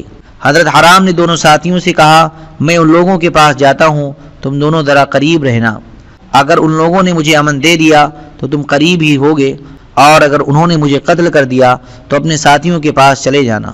چنانچہ وہاں جا کر حضرت حرام نے ان لوگوں سے کہا کیا تم لوگ مجھے امن دیتے ہو تاکہ میں رسول اللہ صلی اللہ علیہ وسلم کا پیغام پہنچا سکوں؟ یہ ان لوگوں سے بات کر رہے تھے کہ انہوں نے ایک آدمی کو اشارہ کیا جس نے پیچھے سے آ کر ان کو نیزہ مارا۔ حمام راوی کہتے ہیں کہ میرا گمان یہ ہے کہ آگے یہ الفاظ تھے کہ ایسا نیزہ مارا جو کہ پار ہو گیا۔ اس پر حضرت حرام نے کہا کہ رب کعبہ کی قسم میں تو کامیاب ہو گیا۔ یہ دیکھ کر حضرت حرام کے دونوں ساتھی مسلمانوں سے جا ملے اور لنگڑے صحابی کے علاوہ باقی تمام ساتھی شہید کر دیے گئے، اور وہ لنگڑے صحابی ایک پہاڑ کی چوٹی پر چڑھے ہوئے تھے۔ ان شہید ہونے والوں کے بارے میں ہمارے سامنے یہ آیت نازل ہوئی جو بعد میں منسوخ کر دی گئی۔ انا لقد لقینا ربنا فرضی عنا وارضانا۔ ترجمہ بے شک ہم اپنے رب سے جا ملے، وہ ہم سے راضی ہوا اور اس نے ہمیں راضی کیا۔ چنانچہ نبی کریم صلی اللہ علیہ وسلم نے 30 دن رعل اور ذکوان اور بنو لحیان اور عصیہ قبیلوں کے خلاف بددعا فرمائی۔ یہ قبیلے وہ ہیں جنہوں نے اللہ اور اس کے رسول صلی اللہ علیہ وسلم کی نافرمانی کی۔ بخاری میں ہے کہ حضرت انس رضی اللہ عنہ فرماتے ہیں کہ جب ان کے ماموں حضرت حرام بن ملحان رضی اللہ عنہ کو بیر معونہ کے دن نیزہ مارا گیا تو وہ اپنا خون لے کر اپنے منہ اور سر پر ڈالنے لگے، پھر فرمایا رب کعبہ کی قسم میں کامیاب ہو گیا۔ اور واقعی نے بیان کیا ہے کہ جس آدمی نے حضرت حرام رضی اللہ تعالیٰ عنہ کو نیزہ مارا تھا وہ جبار بن سلمی کلابی ہیں۔ جب جبار نے پوچھا کہ حضرت حرام تو قتل ہو رہے ہیں اور کہہ رہے ہیں کہ میں کامیاب ہو گیا، اس جملے کا کیا مطلب ہے؟ لوگوں نے بتایا کہ یہ جنت ملنے کی کامیابی ہے۔ پھر جبار نے کہا اللہ کی قسم حضرت حرام نے سچ فرمایا، اور یہ جبار اسی وجہ سے اس کے بعد مسلمان ہو گئے۔ غزوہ موتا کا دن۔ حضرت عروہ بن زبیر رضی اللہ عنہ فرماتے ہیں کہ حضور اقدس صلی اللہ علیہ وسلم نے ہجرت کے 8ویں سال جمادی الاولیٰ میں ایک لشکر موتا بھیجا اور حضرت زید بن حارثہ رضی اللہ تعالیٰ عنہ کو ان کا امیر بنایا، اور فرمایا اگر حضرت زید شہید ہو جائیں تو حضرت جعفر بن ابی طالب امیر ہوں گے، اور اگر وہ بھی شہید ہو جائیں تو پھر لوگوں کے امیر حضرت عبداللہ بن رواحہ رضی اللہ عنہ ہوں گے۔ لوگ سامان سفر لے کر نکلنے کے لیے تیار ہو گئے۔ اس لشکر کی تعداد 3000 تھی۔ جب یہ لوگ مدینہ سے روانہ ہونے لگے تو مدینہ کے لوگوں نے حضور صلی اللہ علیہ وسلم کے مقرر کردہ امیروں کو رخصت کیا اور انہیں الوداعی سلام کیا۔ اس الوداعی ملاقات پر حضرت عبداللہ بن رواحہ رو پڑے تو لوگوں نے کہا آپ کیوں رو رہے ہیں اے ابن رواحہ؟ انہوں نے کہا غور سے سنو، اللہ کی قسم نہ تو میرے دل میں دنیا کی محبت ہے اور نہ تم لوگوں سے تعلق اور لگاؤ، بلکہ میں نے حضور صلی اللہ علیہ وسلم کو قرآن کریم کی اس آیت کو پڑھتے ہوئے سنا جس میں دوزخ کی آگ کا تذکرہ ہے، وَإِن مِّنكُمْ إِلَّا وَارِدُهَا كَانَ عَلَى رَبِّكَ حَتْمًا مَّقْضِيًّا۔ ترجمہ، اور کوئی نہیں تم میں جو نہ پہنچے گا اس پر ہو چکا یہ وعدہ تیرے رب پر لازم مقرر۔ اب مجھے معلوم نہیں کہ اس آگ پر پہنچنے کے بعد واپسی کس طرح ہوگی۔ اس پر مسلمانوں نے کہا اللہ تمہارے ساتھ رہے اور تم سے تکلیفوں اور پریشانیوں کو دور رکھے اور تمہیں صحیح سالم ہمارے پاس واپس لائے۔ تو حضرت عبداللہ بن رواحہ نے یہ اشعار پڑھے، لَكِنَّنِي أَسْأَلُ الرَّحْمَنَ مَغْفِرَةً وَضَرْبَةً ذَاتَ فَرْغٍ تَقْذِفُ الزَّبَدَ، لیکن میں تو رحمان یعنی اللہ سے گناہوں کی مغفرت چاہتا ہوں اور تلوار کا ایسا چوڑا وار چاہتا ہوں جس سے خوب جھاگدار خون نکلے۔ اوطانة بيدي حران مجهزة بحربة تنفذ الأحشاء والكبد، یا کسی پیاسے دشمن کے ہاتھوں برچھے کا ایسا وار جو میرا کام تمام کر دے اور جو آنتوں اور جگر میں پار ہو جائے۔ حتى يقال إذا مروا على جدثي أرشده الله من غاز وقد رشد، تاکہ جب لوگ میری قبر پر گزریں تو یہ کہیں کہ اللہ اس غازی کو ہدایت دے اور یہ تو ہدایت والا تھا۔ پھر جب لوگ نکلنے کے لیے تیار ہو گئے تو حضرت عبداللہ بن رواحہ رضی اللہ عنہ حضور اقدس صلی اللہ علیہ وسلم کی خدمت میں حاضر ہوئے اور حضور صلی اللہ علیہ وسلم کو الوداع کہا، پھر یہ اشعار پڑھے، فثبت اللہ ما آتاک من حسن تثبیت موسیٰ ونصرا کالذی نصروا، اللہ تعالیٰ نے جتنی بھلائیاں آپ کو دے رکھی ہیں ان سب کو اللہ تعالیٰ ایسے باقی رکھے جیسے اللہ تعالیٰ نے حضرت موسیٰ علیہ السلام کو ثابت قدم رکھا تھا، اور آپ کی ایسی مدد کرے جیسی اللہ نے ان کی تھی۔ انی تفرست فیک الخیر نافلة اللہ یعلم انی ثابت البصر، مجھے آپ میں خیر بڑھتی ہوئی نظر آتی ہے اور اللہ جانتا ہے کہ میری نظر بالکل ٹھیک ہے۔ انت الرسول فمن یحرم نوافلہ والوجہ منہ فقد ازرا بہ القدر، آپ رسول ہیں جو آپ کے عطایا اور توجہ خاص سے محروم ہو گیا تو واقعی اس کی تقدیر کھوٹی ہے۔ پھر سارا لشکر روانہ ہو گیا اور حضور اقدس صلی اللہ علیہ وسلم بھی ان کو رخصت فرمانے کے لیے مدینہ سے باہر تشریف لائے۔ چنانچہ جب آپ صلی اللہ علیہ وسلم لشکر کو رخصت فرما کر واپس لوٹے تو حضرت عبداللہ بن رواحہ نے یہ شعر پڑھا، خلف السلام علی امرئ ودعتہ فی النخل خیر مشیع وخلیلی، سلام رہے اس ذات اقدس پر جس کو میں نے کھجوروں کے باغ میں رخصت کیا ہے، وہ بہترین رخصت کرنے والے اور بہترین دوست ہیں۔ پھر یہ لشکر روانہ ہو گیا اور ملک شام کے شہر معان پہنچ کر پڑاؤ ڈالا، اور مسلمانوں کو یہ خبر ملی کہ ہرقل 1,00,000 رومی فوجی لے کر ملک شام کے علاقہ بلقا کے شہر معاب میں ٹھہرا ہوا ہے، اور لخم اور جذام اور قین اور بہرا اور بلی قبیلوں کے 1,00,000 آدمی جمع ہو کر ہرقل کے پاس پہنچ چکے ہیں، اور ان کا سردار قبیلہ بلی کا ایک آدمی ہے جو اس کے قبیلہ اراشہ سے تعلق رکھتا ہے اور اسے مالک بن زافلہ کہا جاتا ہے۔ جب مسلمانوں کو یہ خبر ملی تو معان میں 2 رات ٹھہر کر اپنے اس معاملے میں غور کرتے رہے، اور پھر یہ کہا کہ ہم اللہ کے رسول صلی اللہ علیہ وسلم کو خط لکھ کر اپنے دشمن کی تعداد بتاتے ہیں، پھر یا تو آپ ہماری مدد کے لیے اور آدمی بھیجیں گے یا کسی اور مناسب بات کا ہمیں حکم فرمائیں گے جسے ہم پورا کریں گے۔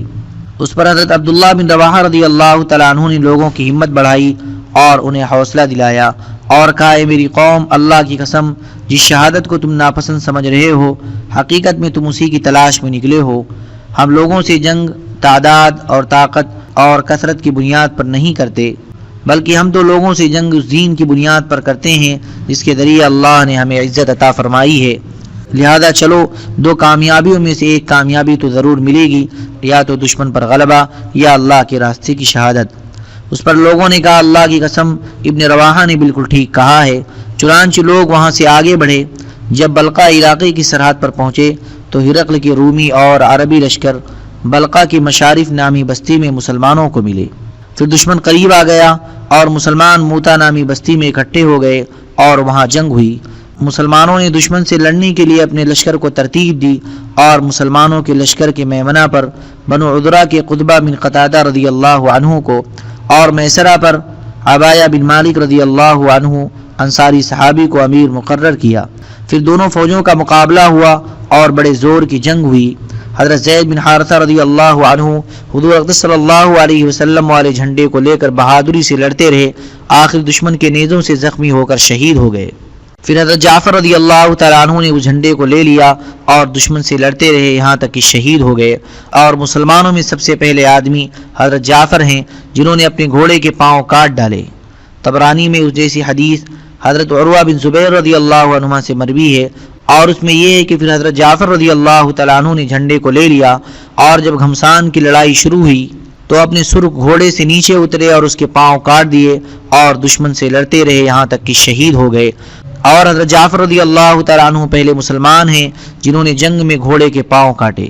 حضرت زید بن ارقم رضی اللہ عنہ فرماتے ہیں کہ میرے والد فوت ہو چکے تھے اور میں یتیم تھا، اور حضرت عبداللہ بن رواحہ رضی اللہ عنہ کی پرورش میں تھا۔